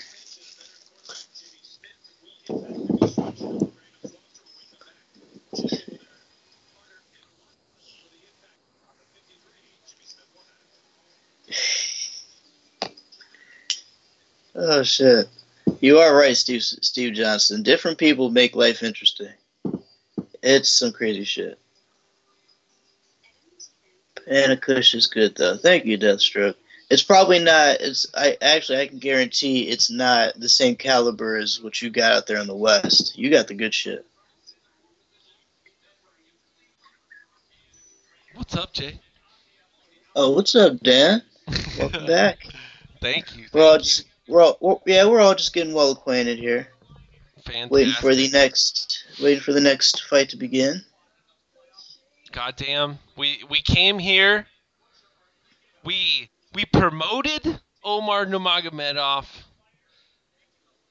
My thumbnail was Nurmagomedov. The PFL's riding on the Nurmagomedov name, and he came out here and got the goddamn job done, man. I bet you they're pretty happy right now. Oh, you know they're definitely happy, man. I'm telling you, Dagestan is going to be a bit of an MMA factory for PFL. They recognize the talent coming out of Dagestan. They recognize what Khabib's doing in the UFC. And they kind of recognize the movement. So I think they're going to try to take advantage of it for what it's worth. Especially after the UFC had to deal with M1. PFL's probably thinking to themselves, shit, why can't we get it? Why can't we get in on it too? Right? And why the hell not?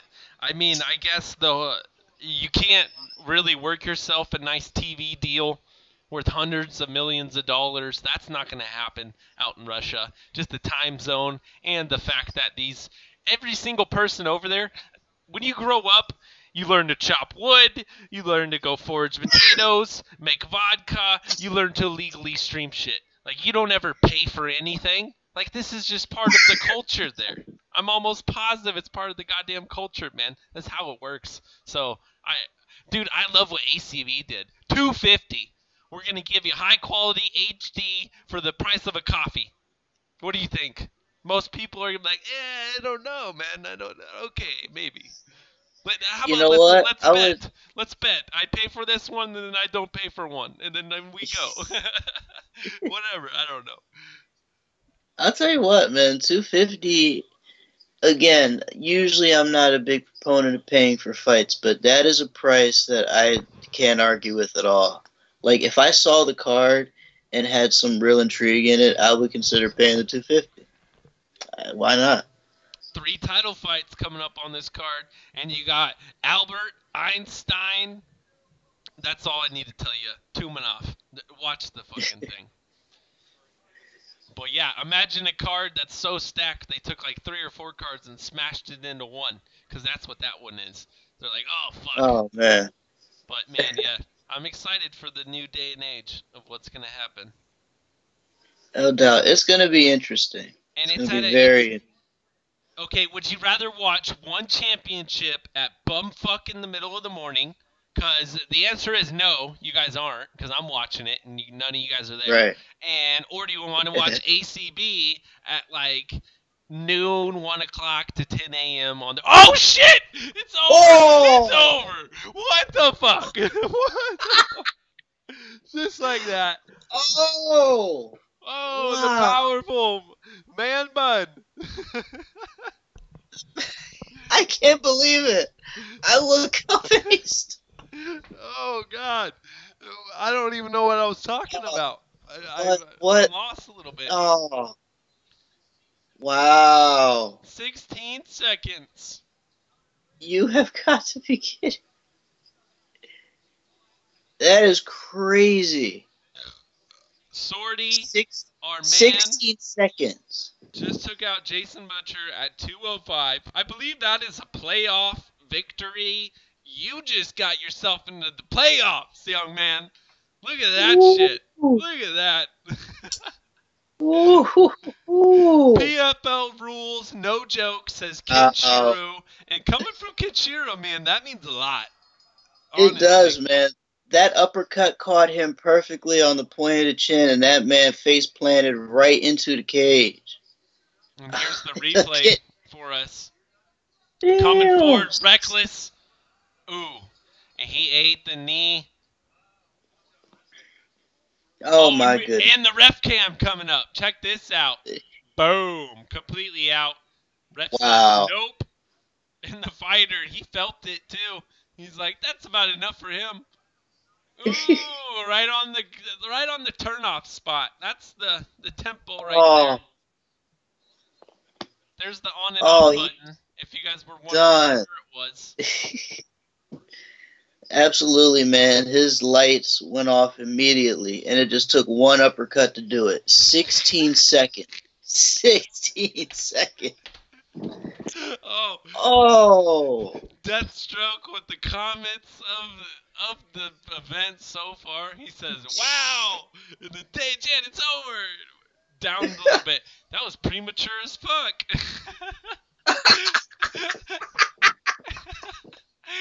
Our man from Argentina, Sorty, just completely just melted him into nothing, and the ref rightfully stepped in. But Deathstroke again says, I wish Yamasaki was there. Oh, my God. Oh, man. I think Sorty had seen enough. Sorty was going to stop right there. He wasn't going to get up. He would have just stood there for about 10 seconds while the guy didn't get up. And we're like, what the fuck, ref? Is it over or not, man? Oh, my goodness. I think it's a stoppage. It could have been. It could have been, because when he clipped him, he definitely went face first into the cage, but he wasn't completely dead. He definitely had his lights turned out for a second, though. Yeah, actually, Yamasaki would have given him a second chance to get back in the fight. This guy's nickname is He-Man. So He-Man got it done out of Argentina. Wait, how's he gonna call himself He-Man with that man bun though? Where is Buenos Aires? Is that in Argentina? Buenos Aires? Oh, that sounds familiar. I believe it is. It's not in Chile. It's right next to it in Argentina. So yeah. Ooh, this guy is from the PFL, but from Argentina. And he now improves to 18-7 is what it looks like with that victory. 6 points from 0 to 60, just like that. Ah, I love it. I love it. Oh, they're showing replays of it, man. He caught him perfect. Yeah. Just fucking perfect with that uppercut. Cancer That's what happens when you get caught in a firefight, says Steve Sparks. Joe from H-Town jumping in. What up, Joe? What's up, Joe? Welcome to the stream. We have seen some pretty awesome fights so far. What did we have? The very first one was the heavyweights. And goddamn, if you want to see somebody go out that you might think's dead, go watch the first fight when those heavyweights, man. Leroy Johnson didn't quite have enough. And Muhammad took him out. But then a great fight between, the next one was that welterweight. Nurmagomedov got the job done. And then, of course, you go to Umar Nurmagomedov. He takes out Said Yukup. Said Yukup, though, looked pretty good. Nice outing for them. Definitely a nice test of two undefeated fighters. And I like the matchup there because you got to walk away with whoever wins that where you could build up that guy. Or even, a couple fights down the road, if Said Yukup had won, you could do the rematch or whatnot, dude. Yeah, I like the undefeatedness of that right there. Jay Smoothe? Where can I watch it? Oh, Facebook Live. Type in PFL MMA Live. You should find it right away. Damn it, I should have put the link in the description. My bad. This is a reaction stream, brother. Facebook, Joe. All right, Jay Smoothe, your thoughts? Shit, man. I honestly, I don't disagree with anything you just said. I couldn't have said it any better myself. I probably can't right now. because I'm in a different atmosphere, but a good atmosphere, just a different one. All right, well, with But that one from you, tell us about the sortie fucking uppercut that we just saw then. Oh, my God. I'll tell you what, like, hey, unfortunately, when you get into a firefight, this thing tends to happen, especially if it's an intense slugfest. Either you're gonna kill or you're gonna be killed, and unfortunately, he got killed with just one shot, and that's the worst too. It's one thing if you get killed with punches, you go out on your shield. That man got clipped with just one perfectly placed uppercut, shut his lights off. He's probably very disappointed with himself. But damn. That's a terrible way to go out. If you're going to go out in 16 seconds, you don't want to go out like that. Not at all. Oh, my God. But Sorty, he jumps into fourth place. Fourth place in the division right now with that one KO in the first round. That's what makes PFL interesting, man. It's like, what are you doing watching the PFL Facebook prelims for? There is no prelims, bitch. All these fights are awesome. It blows my mind that Vinny Magalhaes is at the top of the list of light heavyweights right there. No, Vinny Magalhaes is a bum. That's what Hanato said. I guess he's only there because Hanato's not in this tournament. That actually doesn't make sense. I'll buy it. Vinny was trying to get in at 170 though into the UFC, and damn, Joe was like, "How about 205? We need some 205ers. Can you make 205?" At least in one of those videos where they're all fucking with each other. Those guys are awesome. Oh shit. Vinny's the worst, says Steve Sparks. Oh shit. He-Man, more like She-Man, says Deathstroke OG. Oh shit. Wait, who's the He-Man? I forget. The Argentinian guy. Sorty. Okay. Yeah. Sorty. Oh, Sorty. All right, I don't know what the fuck it is. But the top 3 fights on the card, all 0 points. Everyone but Sean O'Connell has 0 points. I like this. These guys, we're getting first round KOs. It's gonna happen. I'm gonna pick one decision on this at most.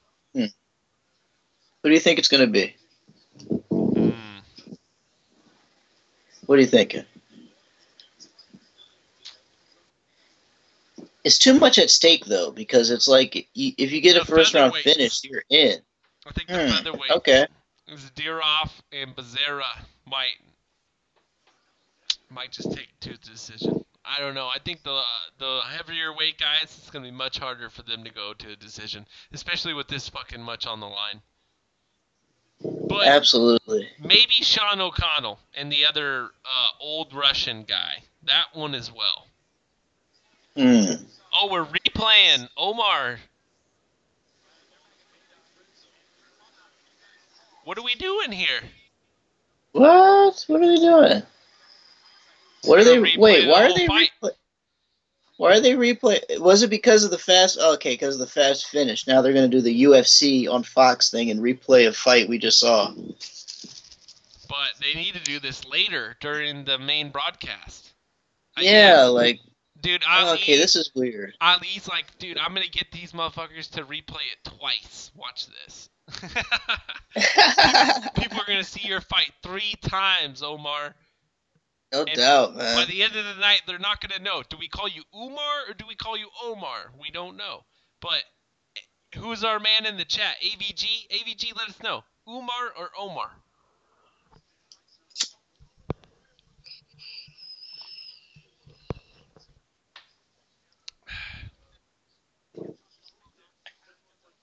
Put them on the same screen next to each other, says Steve Johnson. What are you talking about, Steve? What is Ballers?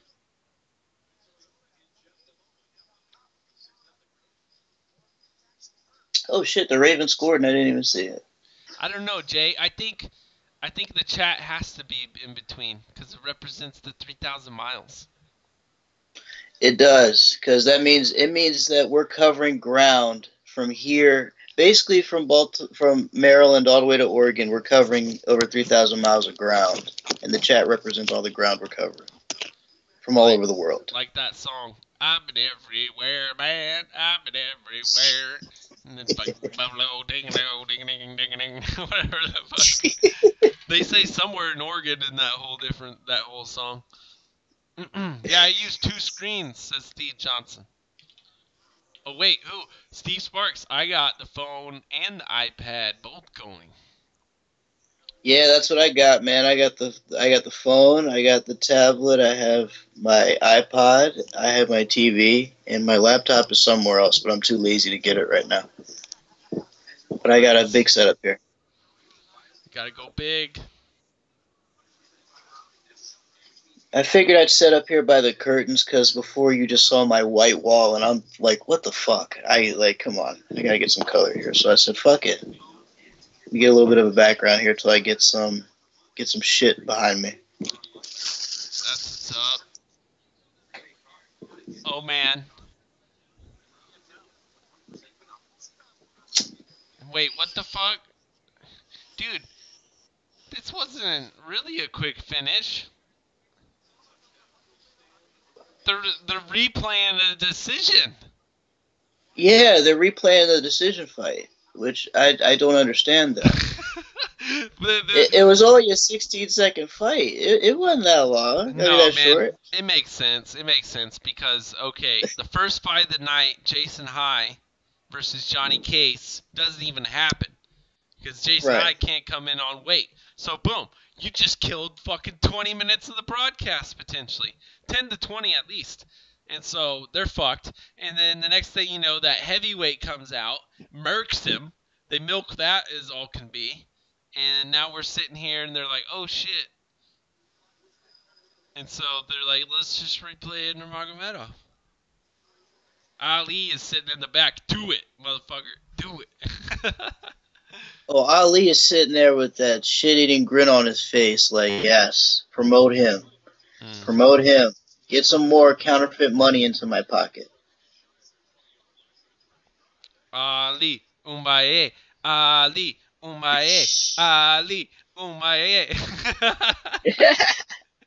Dude, man, I want to see some fucking nuts. Man, who gets crazy and chants and just super nuts as a hometown crowd? Besides, like, the Irish, man. I don't know. There's a lot in football, and so maybe there's a lot I'm not thinking of. I know in Brazil there are definitely some savages when it comes to soccer. Like, if a player scores an own goal and loses the game, they murder him. Like, it's real shit. Like, anywhere in South America, they get serious about soccer. You fuck up, they kill you. I know in Europe, they definitely have their share of soccer hooligans and shit that always fight in the stands. And usually the fights are more entertaining than the game. Shit, I can't think of another group of people that rowdy other than those two. Anyhow, you know what we should do? Let's What's check up? out the Reddits. Okay, Jay, let's jump into it, dude. The main topic. Alright, what's up? Cowboy Cerrone going on the JRE. And, my God, I don't know where you want to start. We can start at the Jackson Wink. We can start at the cave diving. What do you, or the drugs? Which one? I'll let That's you a choose. good question. Oh man, where do you start with this guy? I mean, like, if you think about it, it all ties together and it all makes so much sense. Like, it goes back to the Rashad Evans thing. Rashad Evans first came out about this, but everybody called him salty because John Jones was on the rise. So they weren't really trying to hear that shit. Now you have shit like this come out with Donald Cerrone, and it just makes you question everything he's done. That Winklejohn has done. Like, things from allegedly hiding John Jones away from drug testers to to basically allowing people off the street to fight any one of the top fighters just for paying a gym fee. Like, it's a lot of weird shit. It doesn't seem like it's too organized. It seems like a lot of people are in and out. Like usually, a lot of fighters like stay when they go there. Like I don't even think Overeem is over there anymore. You know what I mean? Like A lot of them jumping yeah, into ATT. well, yeah, man. A lot of them are starting to leave, and it just you know what? It all makes so much sense. I think at some point that gym just got too big, and Winklejohn sort of lost his way, or probably never even had it, according to Donald. But I guess it just got too big for him, man. They couldn't manage it no more. Man, yeah, I don't know. They expanded like crazy. The Yes. facilities got way bigger. They took on dormitories. Dorms, dude. Like my little community college here in Eugene was the first community college to have dorms or some bullshit. And Oh shit. it's a gym. It's a freaking MMA gym, man. These guys are getting shafted left and right, just like the boxers. They're not making any money, and they're trying to stay afloat. So next thing you know, Cowboy Cerrone's got the BMF Ranch. He's got a place to go. Here's what's his name? Mike Perry, who won. If you listen to him, he says, "I just need some bodies, man. I need some good bodies to work with," and that's what he's got there. He might be living in the dorm. I don't know what he's doing, and so they're like, "Yo, long-term investment. Let's ride with Perry." Cowboy Oh took man, offense, brother. Cowboy took offense big time, man. you know what? It's funny because it's almost like the Rashad Evans thing. Like they took on the guy, they took on John Jones, who is on the rise. Mike Perry's popularity is skyrocketing. He's still a can, but with the right direction and the right coaching in his corner, he has potential to be great. And I think they kind of see that more in him, whereas with Cowboy, they kind of see him as over the hill, even though he still got some fights left in him, but clearly not what he used to be. And you're right, they're looking at the future, and they're looking at the money too, unfortunately. A lot of these types of decisions come down to money, so they're just trying to look out for the future, and unfortunately, it's not doing them any good, Oh man. especially not in this situation. Yo, real quick, we're going to jump in with this. AMG's comment. Guys, I'll tell you what. Dagestan is the place where the strongest fighters are born. We're all brothers of Nurmagomedov. From the childhood, we engage in fights in harsh conditions in any weather. ... So we win. And, man, the facts speak for themselves. Through like one gym, there was like 8 Olympians or some fucking world champions. Maybe not Olympian, but they made the world champ level, which is every Right. year or whatnot. It's nuts out there, man. It's a dynasty. It's just like any dynasty in sports. Dagestan is building one in the sport of MMA, and it's starting to take off. And the fact that these guys grew up the way they did, and you see how they, kind of formulated their game over the years, it's literally a different breed of fighter out in that country. It's some crazy shit. Yeah, man. They grew up in the poor lands out there in the east. It's some crazy shit. They live in between these two seas, in between impassable mountains where it takes 40 different languages to get from one side to the fucking other, man. It's some crazy shit out there. There's no main thoroughfare with like highways and shit like that. Not really. But yeah, man. It's awesome Right about what they've that. been able to do from that little part of the world. If Cowboy loses, they should set up Cerrone versus Sanchez. Diego backed wink. No. I don't want to see that. But there Oh would be a man. lot of shit-eating wildmen, as Ben Folks and Chad Dundas coined probably so well. Shit-eating wildmen that would love to see shit like that. And so, whatever. If it happens, it happens. Yeah, man. That's a whole different level of fighting right there. That's just some wild shit. AMG wants to know if you want to come to Dagestan. If we're not gonna be murdered, then why not? Why not? Let's get it Why done. the fuck not? I need a passport. I have my passport. I need more stamps on it, so I'll add Dingus down to the list if they'll take care of me out there. Steve Johnson. Dagestan was named by the Persians in the Avaris. Like how Hindustan became India. Hindustan, the land of the Hindus, really became That's India. interesting.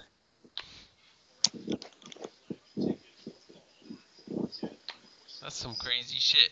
Diego Sanchez It versus is. Justin Gaethje. No. Diego needs to just hang it up after Craig White, after this next fight, man.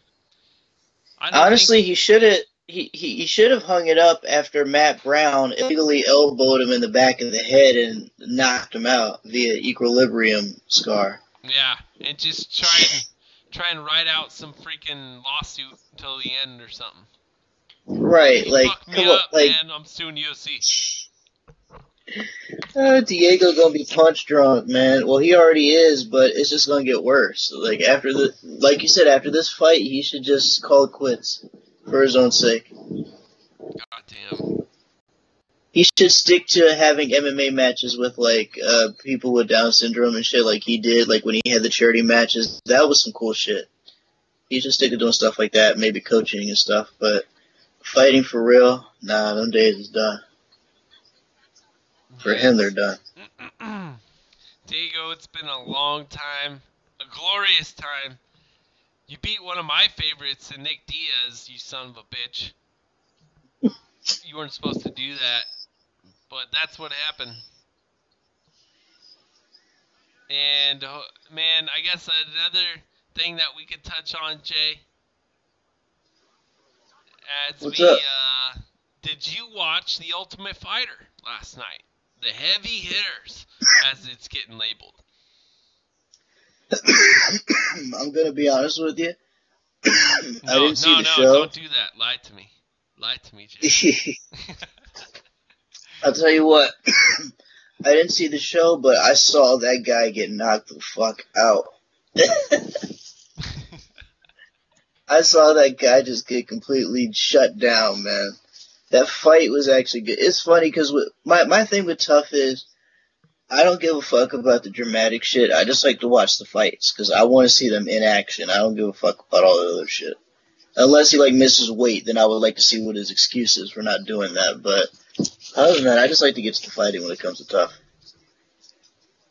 Right.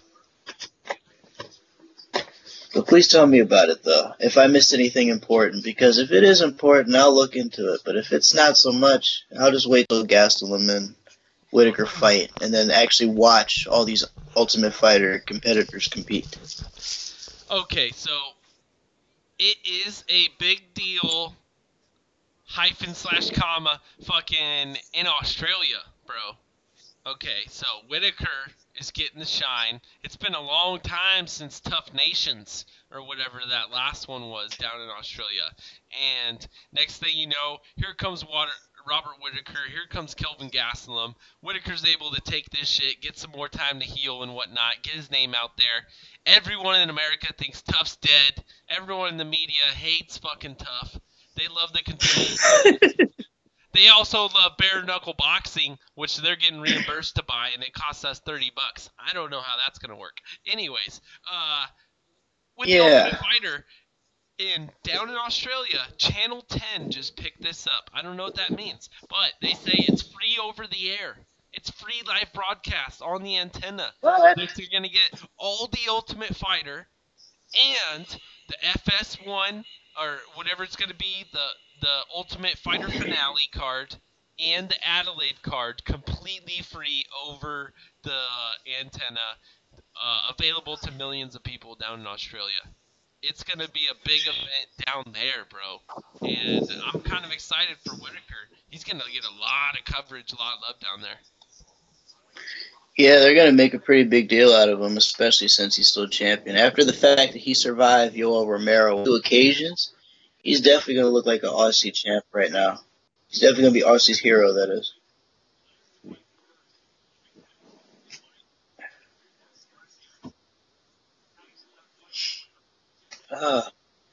No doubt, man. Fucking the thing about Tough is I'm just looking forward to the fight. I'm looking forward to Whitaker and Gastelum. I don't give too much of a fuck about the actual show. Like, I don't care about the drama and shit. I just want to see all the tough competitors compete. Mm. That's what I give a fuck about. At the end of the day. And how about I remember back to Contender Series week, whatever it was. Remember that heavyweight that got the victory? And they're like, hey, bud, you're going to get a UFC Ultimate Fighter selection. And he was like, what the fuck? He's like, what the hell? When's he going to fight, dude? I can't wait for that. I want to see that guy. You know he's going to be pissed the whole season because he's going to be like, you know what, this is bullshit. I should be in the UFC right now, and since they want to treat me like this, I'm going to go in there and take heads off. At least you would hope that's its attitude. Oh, man. But coming up next, we got, man, how do you pronounce his name? Sayu Keo Magalesh versus... Wait, a black guy from Sweden? What? Oh, yeah. What? It's the new age, brother. Oh, shit. Maybe it'll tell us where he immigrated from. Let's see. Yeah. Born in Sweden.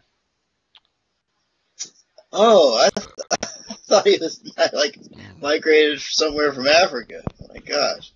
He's actually born there. That's some cool shit. Dare I say, like, Anchor Baby? Like, does that exist over there? That's a good way to describe it. Oh, shit. Oh, it's good to see that the seeds have sprouted over there. Welcome to MMA Bud. Subscribe to the channel. Hit the notification bell. We're hanging out for PFL 7. I'm Dan from Oregon. That's Jay Smoothe. We're having a good fucking time. We're obviously smoking a little, drinking a little. I don't care. It's 5 o'clock somewhere. And if you're on the Pacific Coast, it's 5:04 p.m. So live vicariously through me. Let's do the damn thing. Let's do it. We got Keith Peterson as the ref. My man. Sweden versus, where's he from? Brazil? Brazil. His last name sounds like Magalesh, but I don't believe it. That is Vinny. That's not Vinny. That's maybe his brother or something. I don't know. But it's a Brazilian guy named Magalesh versus a very black Sweden guy from Sweden. Very black guy from Sweden. Yes, this is correct. Crazy shit. This guy doesn't look like Vinny Magalesh, but he probably could be a relative. You never know. Let's go to Deathstroke, though. That black dude was on Tough Gangster. He's steady drinking every night. Drinking every night, dude. We can relate over here. Does he want to become one of our guys? You got that right. Guys, man. Come on, Sai. Let's get it done.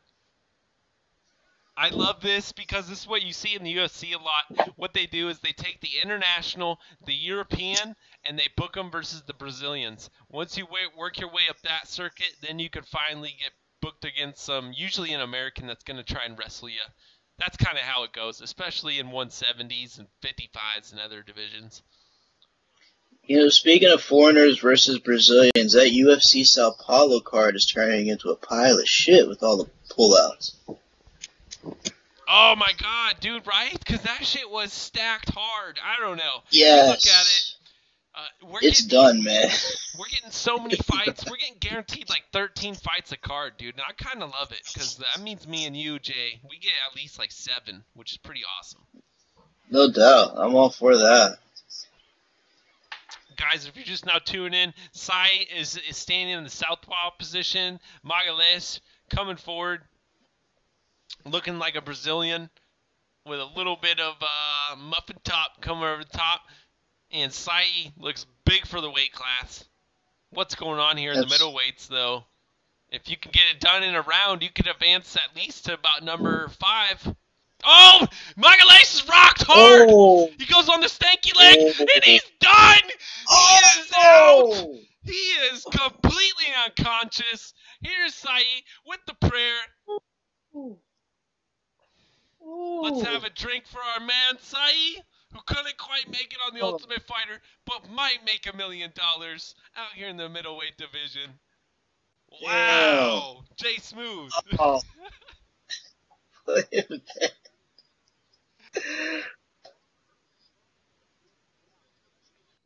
Oh man.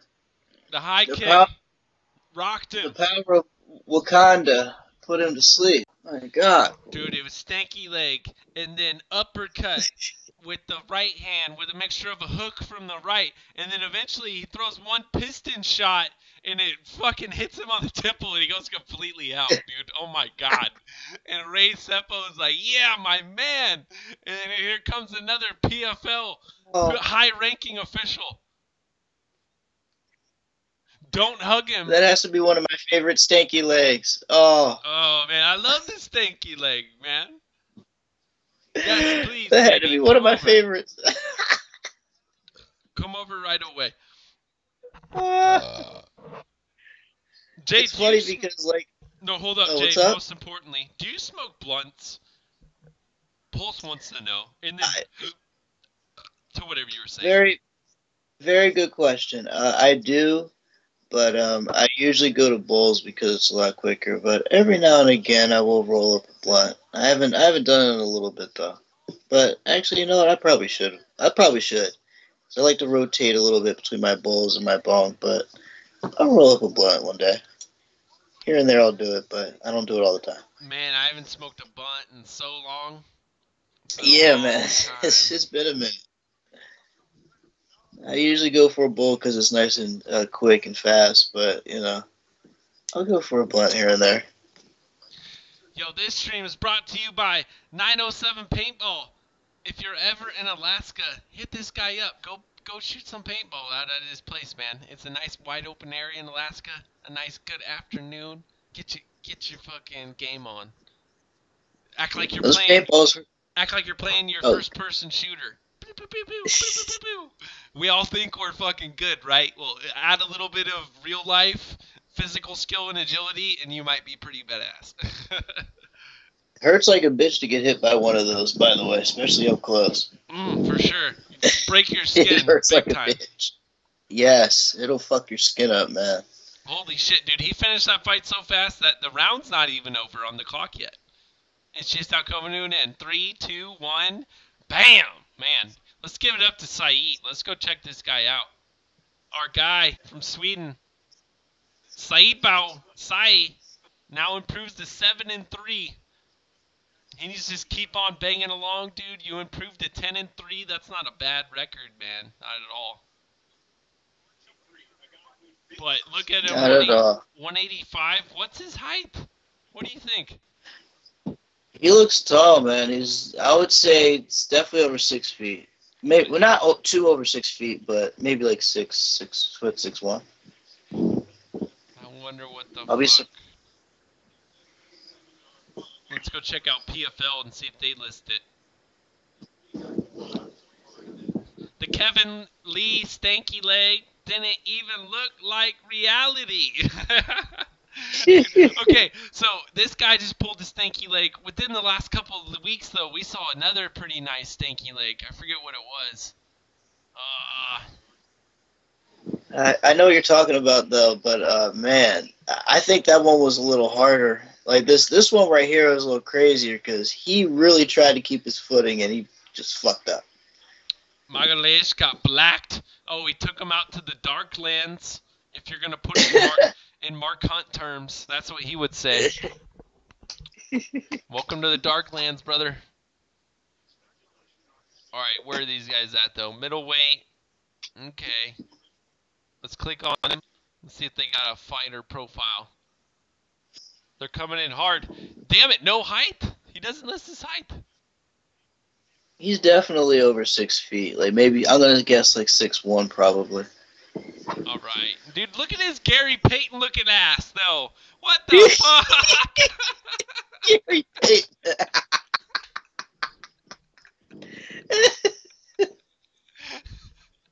Man, Gary Payton played in Seattle.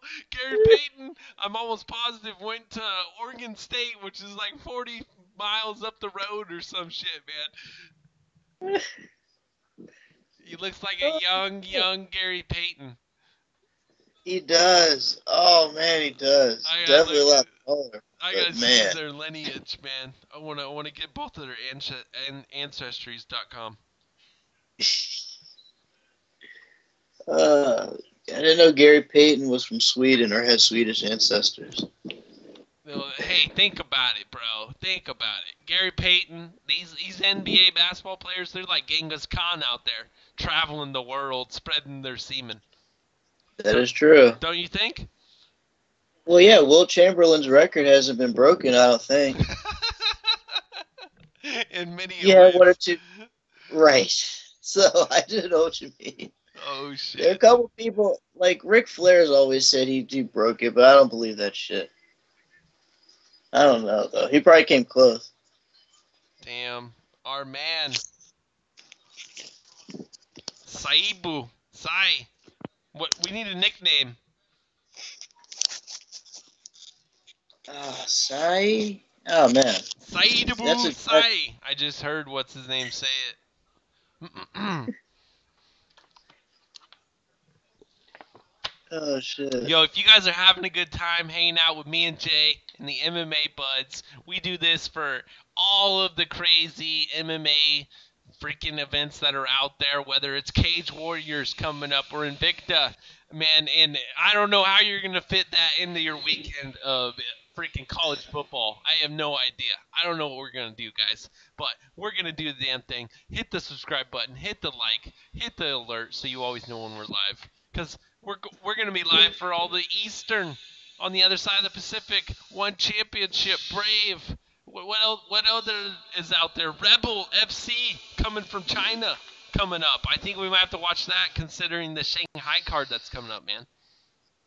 You know what? That is true, and I've never seen... I've heard about... You said Road FC, right? No, Road FC is out of South Korea. This is Rebel FC. Oh, Rebel. This is in China? It's free on Fight TV. I'm almost positive. What? Let's pull this shit up. Yep, just like One Championship. If you guys haven't, get the One Championship super app on your phone, Android or Apple device, whatever the fuck. And that's just me plugging that shit because it's awesome. But where are we at? MMA, come over here. Let's discover this shit. Rebel, coming out of China. Some obscure time in the morning. East Coast, kind of bearable. Get some nice early breakfast. Make some toast. Have some bacon and eggs. I don't know what you like. But where is it? Yeah, 3 a.m. Pacific, 6 a.m. Eastern. So, I don't know, fast forward 2-3 hours towards the good shit. Oh, boy. That'll be bearable. So, 8 a.m. Eastern time, 5 a.m. Pacific is when we might start tuning in. Maybe it'll be 6. Who knows? We don't want to miss the whole event, though. That would be terrible. Yeah, we don't want to miss the whole thing. So, especially if it's our first one, we want to see what it's like. So, try to tune in as early as we can. I think we only really want to catch the top because we can always pull up the GIFs and do a recap. Nice hour and a half stream. Catch the last 2. Recap the whole thing. I think that would be nice.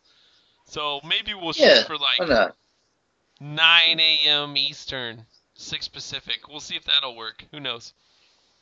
All right, I know if it's 9 a.m., I can do that. It's not rising hours. I'll be up in time. Oh, here it is, though. Brave 15, live from Colombia. $10 on Fight TV. Use my code M5D6YNK. They give me money. They give you money. It helps all parties out, just so everyone knows. But it might be available on Flow Combat as well. I am not 100% sure. That's going to be on September 7th, on Friday, the day before the Woodley versus Till comes at you, and you can order that on Fight. Still use the code. Get $15 off. Don't pay $65. But who's paying, Jay? Where can they go to get this shit? They would have to go to fucking Fight TV, right? Fight TV and the UFC. Get your Fight Pass. Use a VPN. Get your Reddit MMA streams. All that good shit. Wait, what do we say? Go somewhere, or go somewhere on the dark web and watch it for no money whatsoever. Or the ads. You have options. You have options. Holy shit, though. Let's go over to Flow Combat. I gotta check it out. Are they gonna have Brave? This is a big deal. I've never subscribed to Flow. Their stuff is a little too obscure for me. But XFL... That's Chael shit, isn't it? Submission Underground, yes, was on... no, that was on Flow Grappling, maybe. So you got to get the premium package to get combat and grappling. Gotcha. I think that's how it used to work. Anyhow, back to this. Let's go to the... Oh, I don't see it. I don't see Brave as a selection. But guys, dude, if I'm being real, and I love to be real with you guys, what are you going to spend your money on? Are you going to spend $10 to watch a Brave card from Colombia with a lot of Brazilians that you haven't heard of?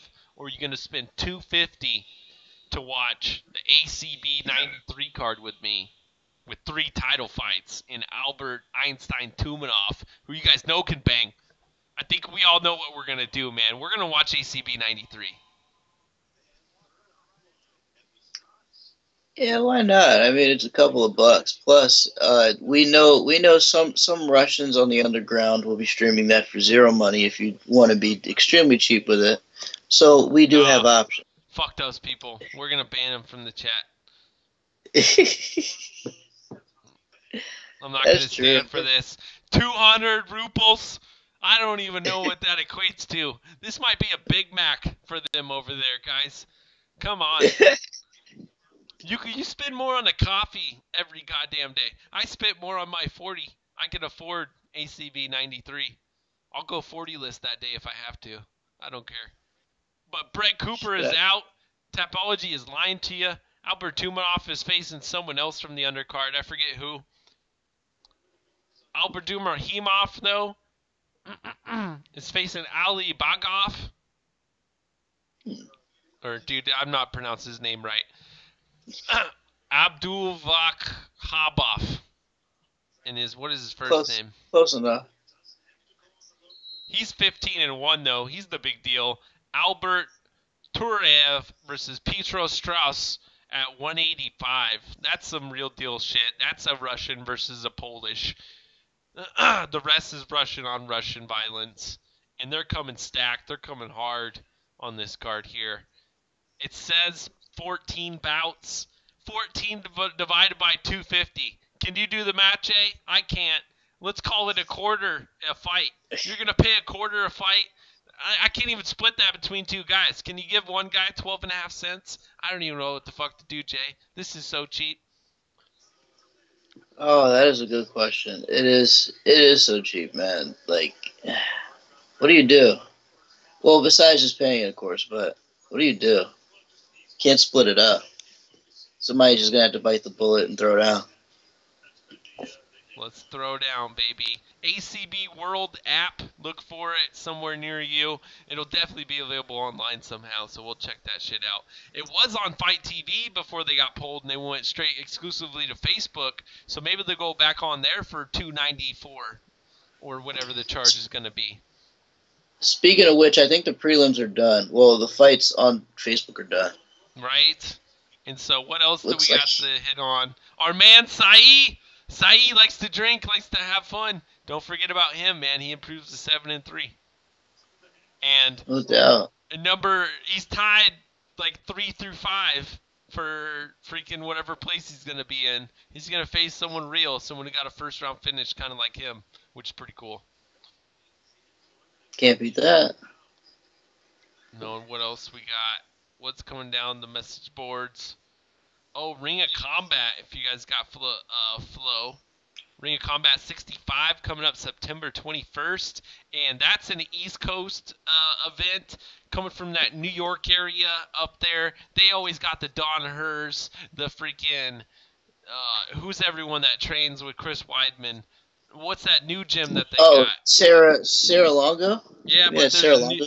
a new one too that's just kind of Weidman Sarah. It's like War or something. Where's Steve Johnson? Steve Johnson, let us know in the chat. We know you got all those details. Anyhow, what else are we getting excited for? Oh, this weekend, dude. Why don't we talk about Cage Warriors? Let's do it. Dude, Cage Warriors, I don't know anything, but I'm someone enough to know that Paddy Pimblett is facing this guy, this Viking, coming out of freaking Sweden or some crazy shit, and they're booking it Irish versus the Viking. Let's get it. And I think they did a pretty good job this time, actually. Is this the one, or are we at 96? That says July 21st. Which Cage Warriors are we at, guys? Cage Warriors 96. I'm not sure, but I do know that Patty just signed that new deal with Cage Warriors, so my guess is they're going to try to give him more exciting fights. But he already had his chance to show he was worthy of the UFC, and he choked. So hopefully this time he can put together a respectable run, because before he was a disappointment. Or the last time he had a big opportunity ahead of him, he was a disappointment. He says Weidman Sarah Longo. I don't think that's correct. I think it's called War something. I've heard it on multiple different promotion things. But anyway, Steve. Yeah, dude. I don't know about that one. That's going to get interesting.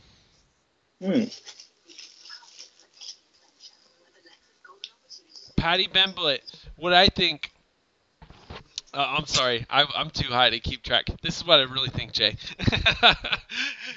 Paddy is at the hardest division in the UFC to get into, 155. Think of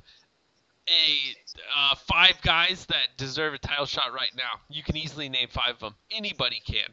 From Tony Ferguson to Poirier to Diaz, if you count that, to Khabib to Conor. Jesus fucking Christ. That division is so stacked. And he's got jiu-jitsu. His striking ain't there yet, man. He can use some more work. Why take him away from where he draws most, man? That would just be so dumb. I see... The UFC should be smart and, like, co-promote that bullshit. Be like, yo, when we come here, we're going to throw him on our card, too. But then, like, he could stay. But, you know, whatever, until it works out. I think that's more the thing that they should do. I mean, they should.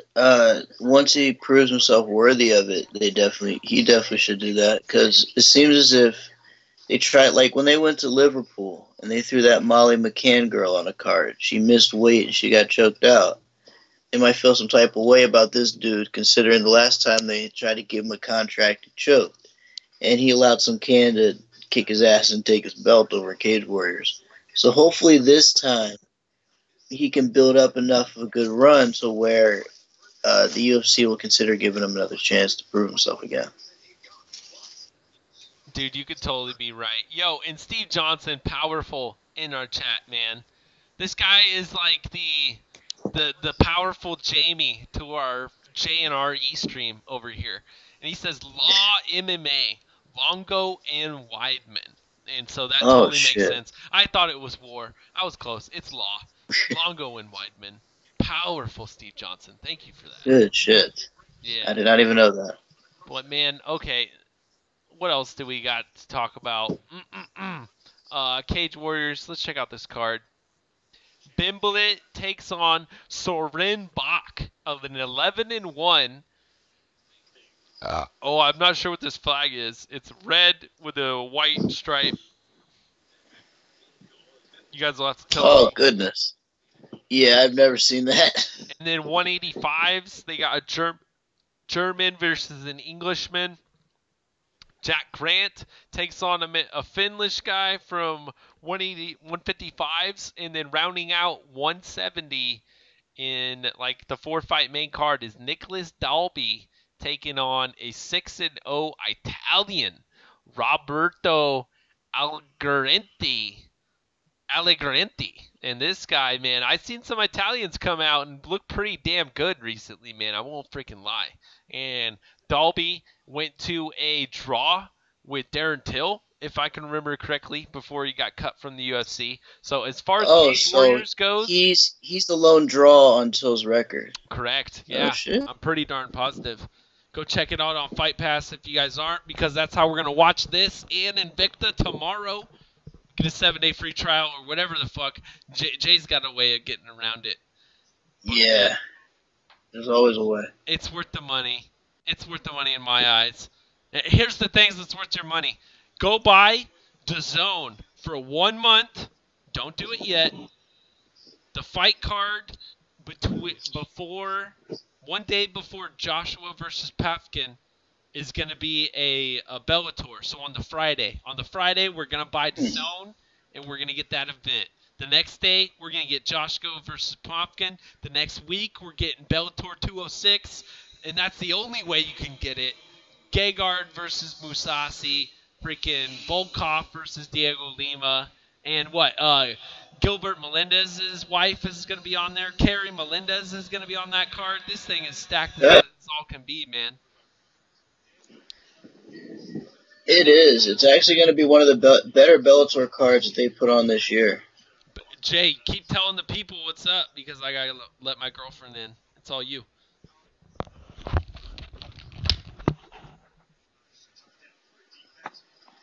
Shit, I don't even think I have to say that much.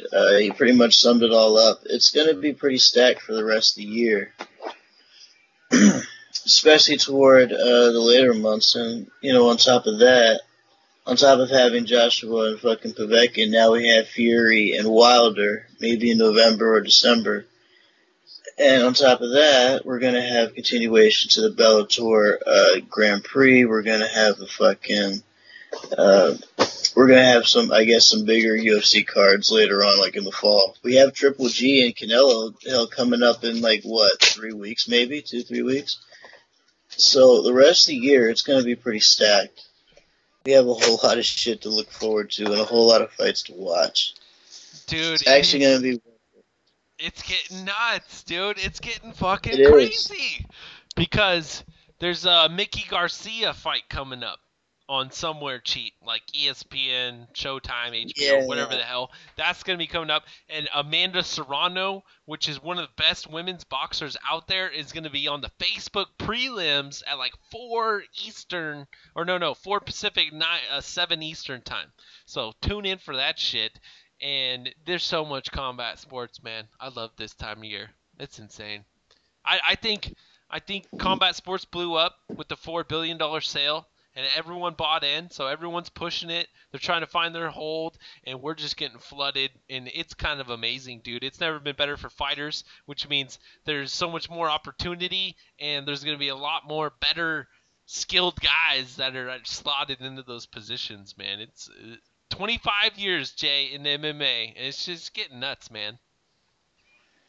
Oh, man. It's only going to get better, too, because, I can't even imagine what next year is going to be like with all the super fights that are still on the table in boxing, mixed martial arts. But, yeah, man, it's honestly, it's kind of a renaissance in a way for combat sports. It's a little bit of a rebirth. You have excitement in both sports for a change. Instead of just one over the other. You have a bit of variety. Variety is always nice. Who would have thought McGregor versus Mayweather? Right around that era, it keeps both trains going. Neither of them really take a hit. It's pretty awesome. Oh, PFL Live. Let's see what NBC Sports. Damn it, go hit your activation code. We doing this again? You son of a bitch. That's not what I like to hear. They haven't switched over on my TV yet. They're still stuck on some other shit. Good to know. And it's only 5:30. Holy fuck, dude. We got 30 minutes to burn. Jesus Yeah, Christ. man. All those finishes, especially that 16-second one, really chopped the time off. Oh, well, let's check out, I don't know. Let's get some headlines going on over here. Might as well. We have a half hour to kill.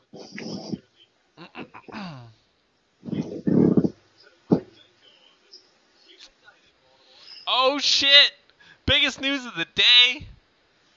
Nick Diaz has been free and cleared by the attorney general, the prosecutor, the judge. I don't fucking know. Everybody involved. Free and clear. You might as well consider this as wrongly accused, or you could go the other end and say that whatever, this lawyer, this chick, whoever, they took the envelope and they made it go away.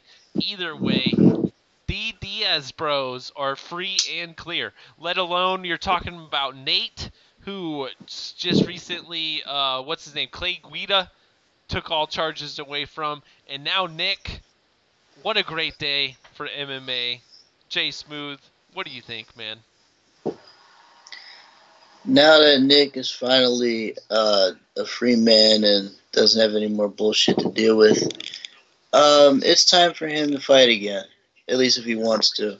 Keeps talking shit as if he wants to, but now he doesn't have anything holding him up, so it's going to be interesting to see what happens with Nick after this. Whether if he goes silent, that'll just tell you everything you need to know, but if he keeps on making noise, you might see him pop up again.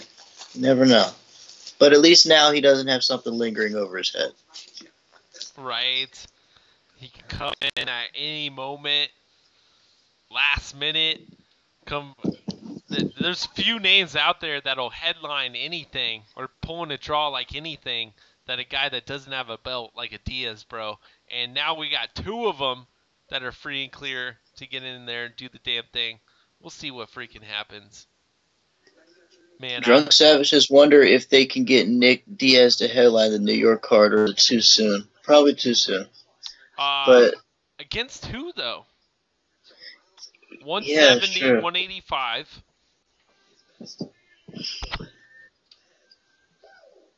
Seems like he talks like he's game to fight anybody, but it's right. Who do you put him up against and in what weight class? So it might be too soon for him, but maybe they'll pull something out of their ass. You never know. Oh, shit. We shall see. We shall see. Yo, Jay Smoothe. How's your pipe looking, man? Dude, I think I need you to pack a freshie if you don't have one already. Pack a fresh one? Alright, hold on. Everyone in the chat, pack a fresh one. Make a drink. If you're like Steve Sparks, get the Bloody Marys out, or maybe that's early in the morning. Maybe we move down to Crown and Coke at this point in time. And Steve's night. That sounds about right. He's probably barbecuing. He's been very silent over there on his side. Very much in the kitchen. Steve Sparks probably is. Ladies and gentlemen, apparently it's been brought to our attention that, Jay, we hit 200 subscribers, brother, over here at MMA Buds.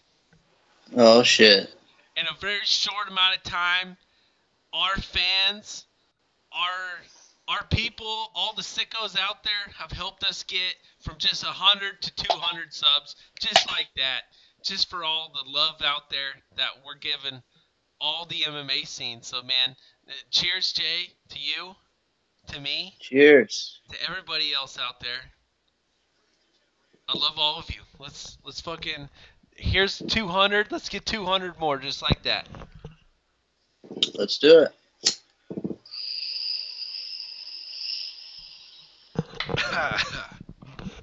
Oh, hell yes. Thank you, Almond Bros. Thank you, Deathstroke. Let the dragons loose, says Drunk Savage. If only. David Flores. Hell yes. Cheers to everybody. Alright, now let's get fucking logged in to this bullshit. Let's go to, what's his name? NBC Go ahead. I'm gonna Sports. pack another one for Nick Diaz in honor of Nick Diaz. Yo, you got the NBC Sports channel rocking? Yes, I do. Actually, let me flip it there right now. I have it on a football game. Are they gonna do? They don't got any pre-fight show. No, what they do is they show the card from the last time PFL was on in its entirety. Like, they just show reruns and shit, like it's a fucking sitcom. So they're showing. Oh yeah, they're showing the one from last week in Atlantic. I mean, the last time they were live. Really? They're replaying. Yes. Okay, I'll be over there as soon as I can. 7-4.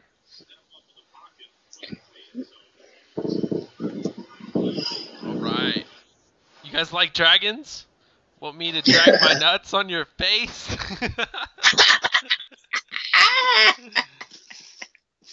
Dragging my nuts.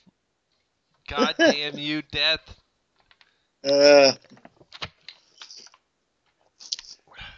You successfully activated. After completing, the screen will automatically update. It hasn't updated nothing. Alright, there it goes.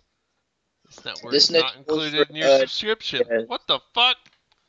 Oh, damn. This one's for Nick Diaz. Don't tell me that. Alright, I'll smoke to that. Puff, puff, pass. That shit all the way around the room for Nick motherfucking Diaz. Nick motherfucking Diaz, ladies and gentlemen, not only single-handedly brought the limit for marijuana from 50 milliliters per whatever, or whatever it is, micrograms, but they jumped it, they 3 times it to 150 after that. So go back. Damn. Take into account all his failed drug tests. They might not have failed, man. He came in last minute. He cut it close. He didn't quite make it. But I almost, who even cares if you're high in there? That's not a goddamn performance enhancer. What the fuck? Exactly. Even though that fight with Gomi, you can definitely argue he was probably so big that he didn't feel anything. He just said, hit me with what you got. I'm going to take you down, and I'm going to submit you at will. Yeah, man, but he ate that one shot, and he's like, what the fuck was that? It was like a fucking Hadouken. He was so pissed. He had to wear sunglasses and all that shit after that. iPhones are trash, says Greg Oden Blaze. Oh, I agree. I have an iPhone, though. I don't have one, but I agree they are trash. I got a hand-me-down. It's working. I have an iPod, but not like an iPhone, though. I won't get those phones. Oh, shit. They're watching you. Watch out. That's true. Oh, man. There's too much light going on there.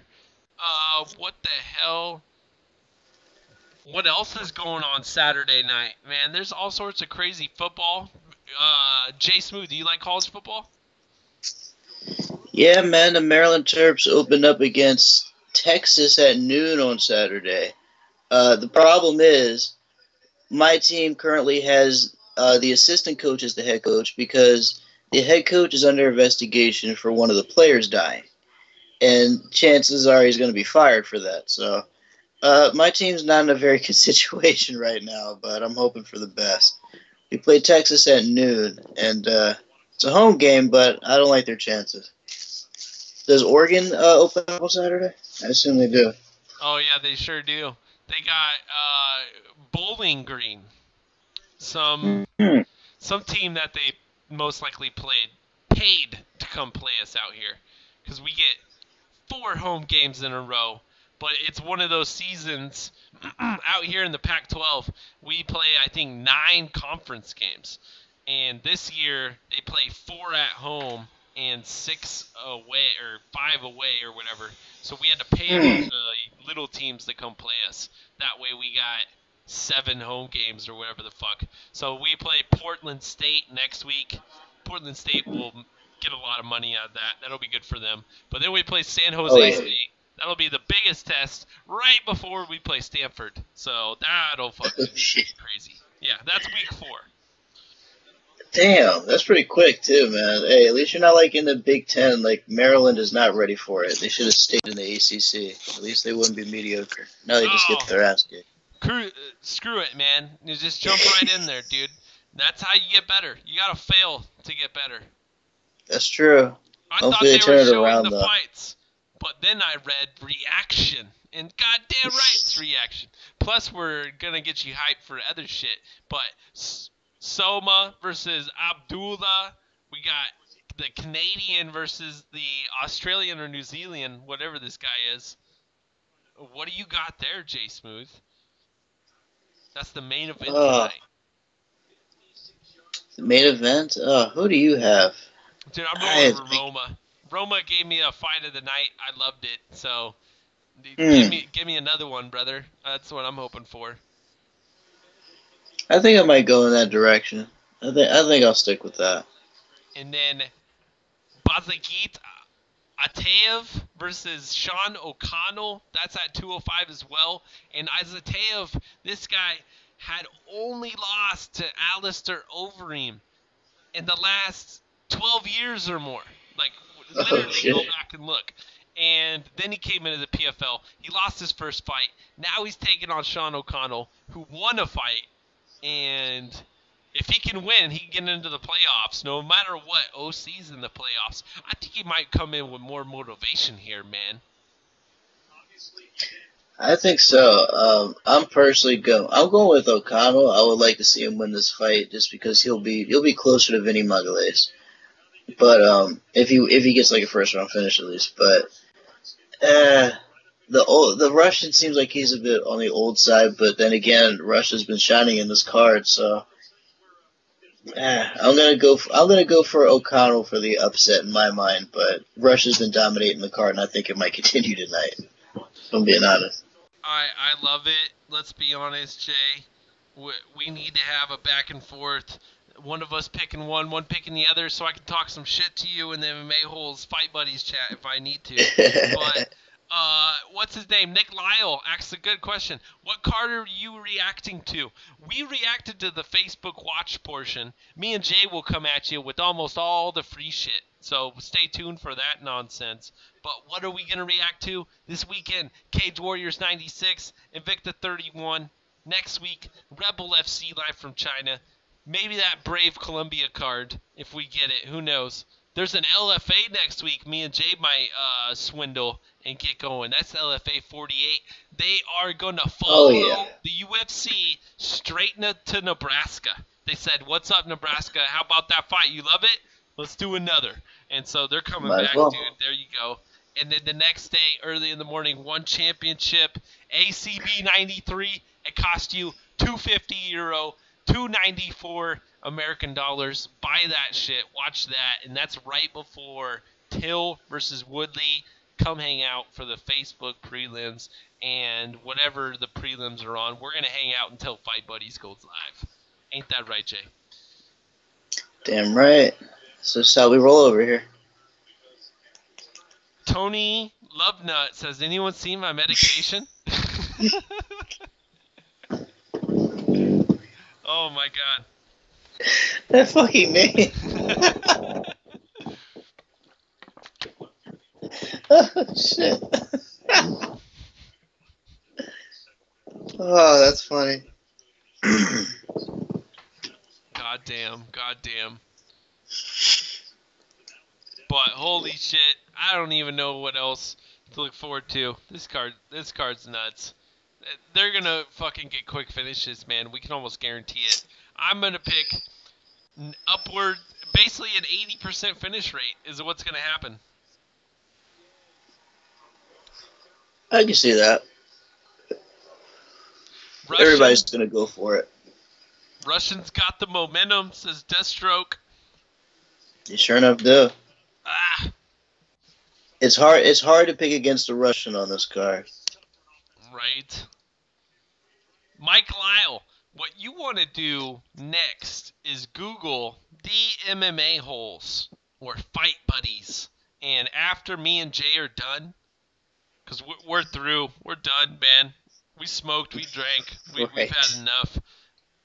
Go over That there card for went the by main too card. fast. Yeah, go over there for the main card and hang out there. But for all the other shit that we mentioned, come hang out with us. The best thing to do, hit the subscribe, hit the bell. You'll know bloop, when I go live. The MMA hole's correct. And fight buddies. Welcome to the family. Everyone welcome Nick Lau to the family. This guy looks like he just showed up. And so, come on, guys. We got a new contributor here. Make sure that you know the cringier the better, the trollier the better, man. Any type of fucking nice hot take you could bring, we love it. There's no censorship on this side, brother. That's true. Bring the cringe. We're all MMA holes and MMA junkies, if you roll with that crew, which I roll with, and even the Sherdog Nation, man. And if you're freaking not a tough noob, you'll know what Sherdog is. That's what was before Tapology came around for all you crazy Connor noobs that are out there. Right, Jay Smoothe? Damn right. God damn it. All right, what the hell else we got, man? What kind of topics are hot in the news that we need to hit on?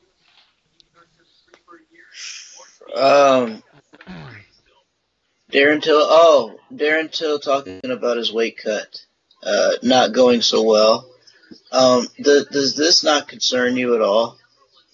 I mean, granted, they're still going to fight. It's just not going to be for the belt if he doesn't make weight. And if it's a non-title fight, and let's say Till wins, it's going to fuck everything up. It's going to logjam that division. So I would like to know your thoughts about that, because it's potentially dangerous. It is potentially dangerous. I've been saying for the longest time, this guy barely weighed 175s, so let's just get the new divisions going already. What the fuck? But it is what it is. And Darren Till has made 170. He's made 171 too. And I think he can get it done. He's sick of hearing everyone talk about how fucking fat he is, how he's not going to make weight. And so he's definitely going to come in on weight this time. The question is, if he wins, how many times would he defend it? Even one? That's what I question, man. I think an instant move up to middleweight is what he might try. But with Colby out there fighting, and Colby being a bigger fight, and you having to wait for Whitaker versus Gastelum, I think you definitely take a Colby fight, whoever wins, whether it's Woodley or Till, which leads me to tell you that who the fuck is the real champion? Is it Colby, 2018 champion? He faces the winner, or Usman versus, or whoever the fuck's fighting? Till, the undefeated guy versus Woodley. Man, I don't know. I'm psyched, but I don't know. Right. Is he gonna make weight? So what would you put the plus at? Like plus 300 on that? That he doesn't make weight? Well, Nick Lau does mention that it could possibly be, him playing possum, trying to throw Woodley off his game. It's possible, but, I mean, when you see the guy nearly go blind when trying to cut, down to 173, and you see his body just slowly giving out on him, it doesn't give you a good sign, because let's face it, he earned this by beating Wonder Boy in a fight where he didn't make weight.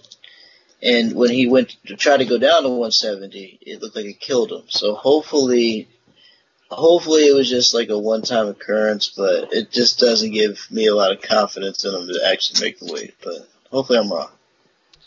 I think best case scenario, we're all wrong, and it goes out without a hitch.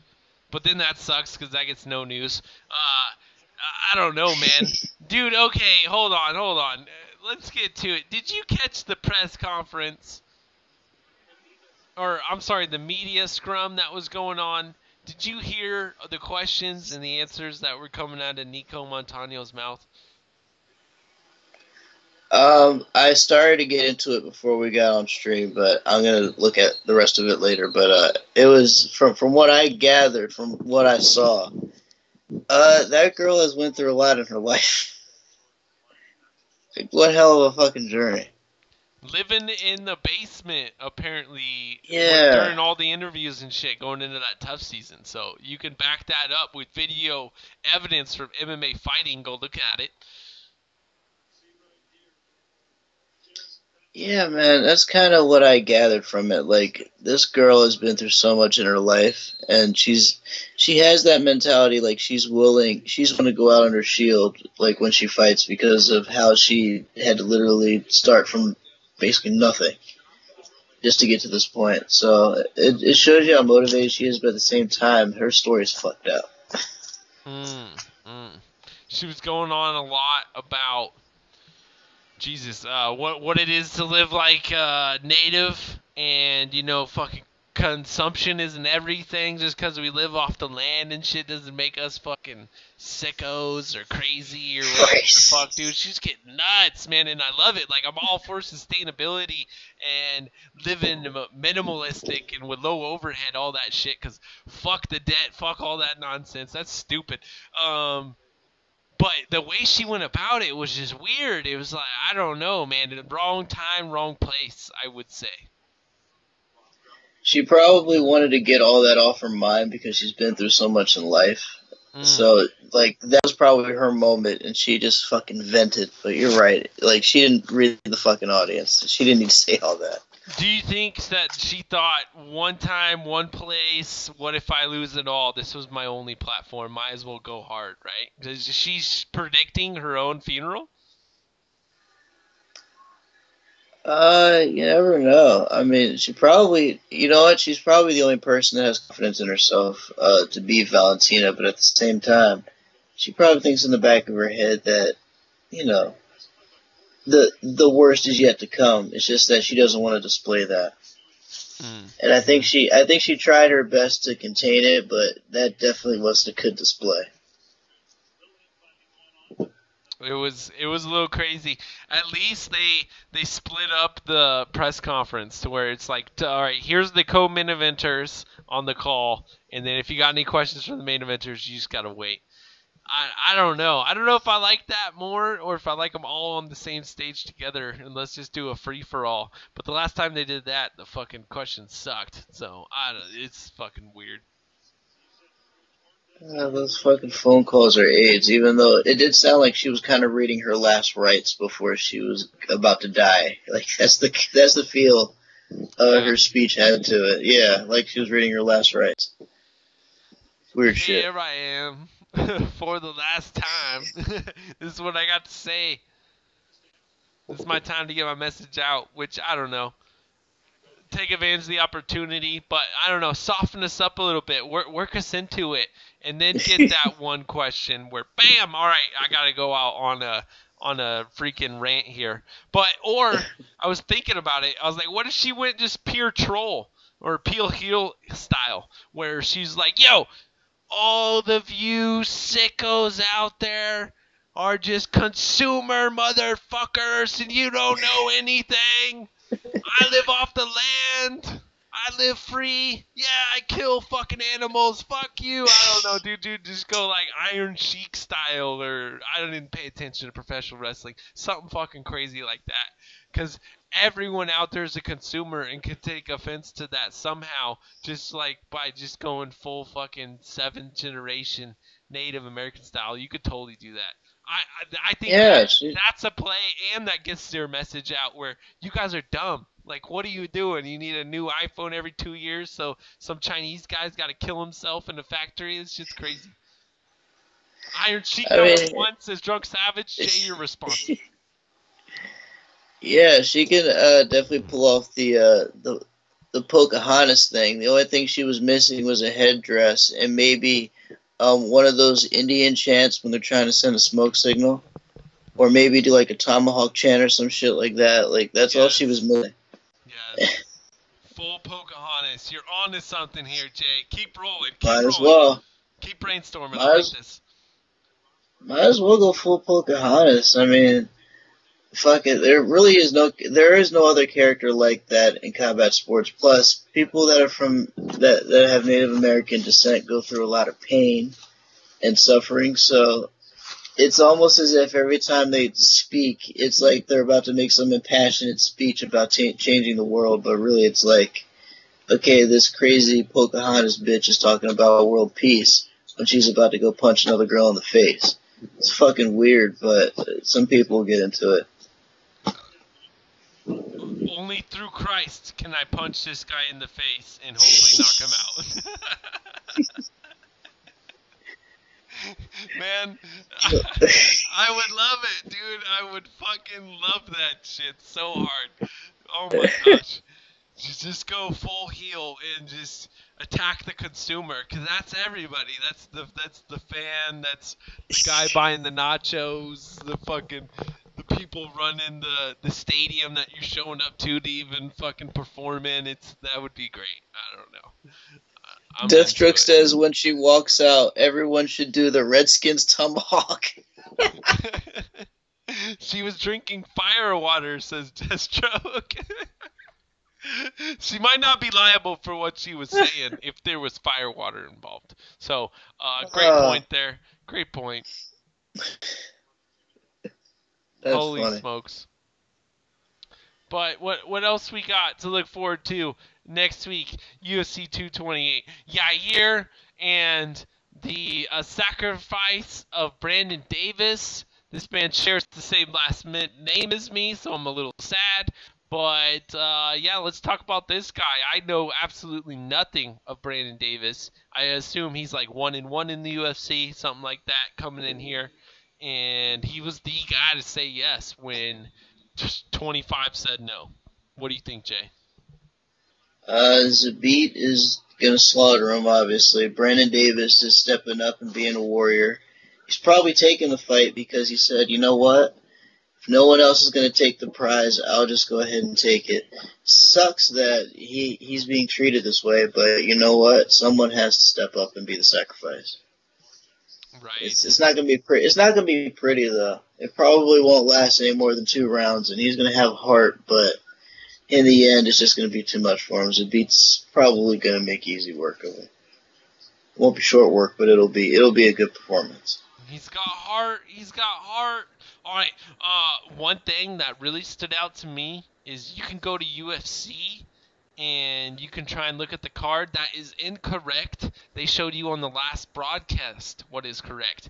And there's only 2 women's fights on this main card, not 3. Nico Price versus Al Hassan got moved up to, I think, the opener. They think that's going to be all action.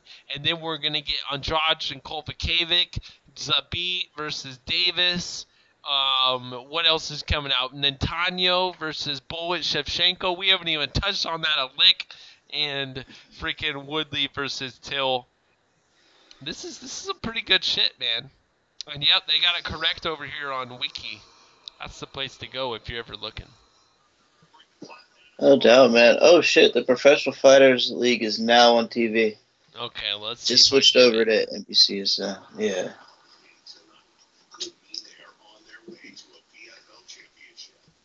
Oh no. Why won't you log in? Are you trying to log in through my fucking... Alright, hold up.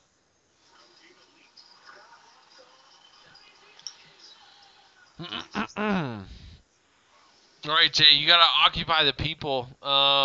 Give us your breakdown. Woodley versus Till, man. I think that's what the people want to hear.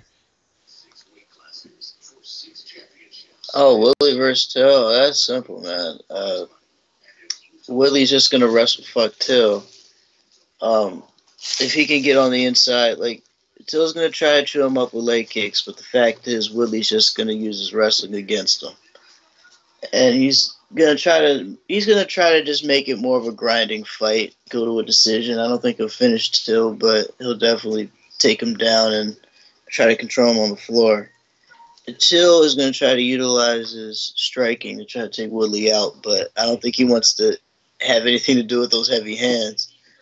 Even if Till does make weight and it's a real title fight, I still think Woodley wins. Even if Till comes in heavy, Woodley's still going to beat him. It's going to be a good fight. It's not going to be easy for Woodley, but unfortunately, I believe he's going to win. Shouldn't be that hard. It'll be entertaining, but for Woodley, I think he should be able to neutralize Till's stand-up style for the most part.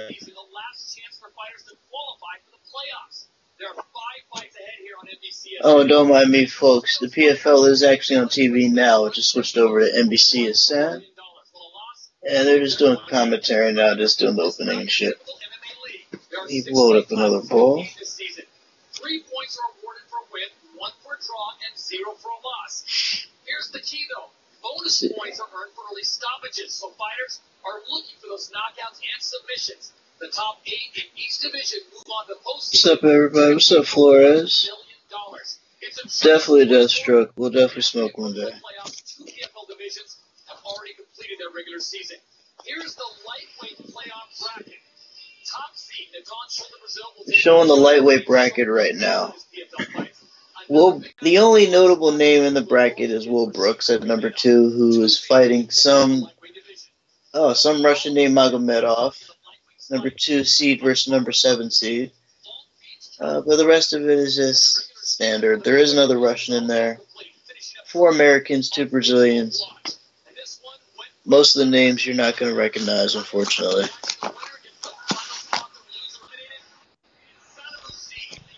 Boom, are we getting started over here?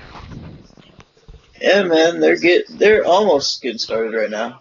They're just kind of showing the brackets for 2 weight classes right now. Well, Jay, I think it's about time that we call this bitch, man. If you guys are checking it out, look at the screen. You will see that the MMA holes are now live. Hashtag Fight Buddies. Check it out. It's live on the screen right now. There's Jesse. There's fucking Mystic Moss. And on that note, Jay Smoothe, I think we can fucking get the hell out of here, brother. This was a fantastic event with quick-ass finishes. We saw guys that are probably into the playoffs right now, which is awesome. We saw Nurmagomedov and Omar that could strike. We saw the famous spinning back kick. Holy shit. And our man Sai from coming out of Sweden looking great as fuck. Man, this was a great night, and I can't wait for all of the PFL to come up next. Jay Smoothe, what about you? I'm looking forward to it, man. It's going to be five good fights. Only one person has points, and that's Sean O'Connell with 5. Everybody else is pretty much fighting for it. It's do or die in this card, so everyone's pretty much fighting for some sort of playoff spot. So it's going to be entertaining. There's a lot on the line. Hell yeah, well, let's tune into that. On that note, we had a question in the chat. He says, is this a pro gay chat? I don't know what's going on here. Yo, man, you come in here, you better be able to go with the flow and have a good time with everybody. And you know what? That's it for the fucking MMA Buds today. Make sure you subscribe, hit the bell. You'll know when we come up. I'll be live tomorrow at 9 a.m. to go through the latest MMA news for MMA for brunch. Tune in for breakfast or lunch, whatever time it is. And Jay Smoothe will be back tomorrow, most likely for Cage Warriors and Invicta. Jay Smoothe, I think it's about time that we get the fuck out of here. Back to you, sickos. Until next time. Peace. Peace.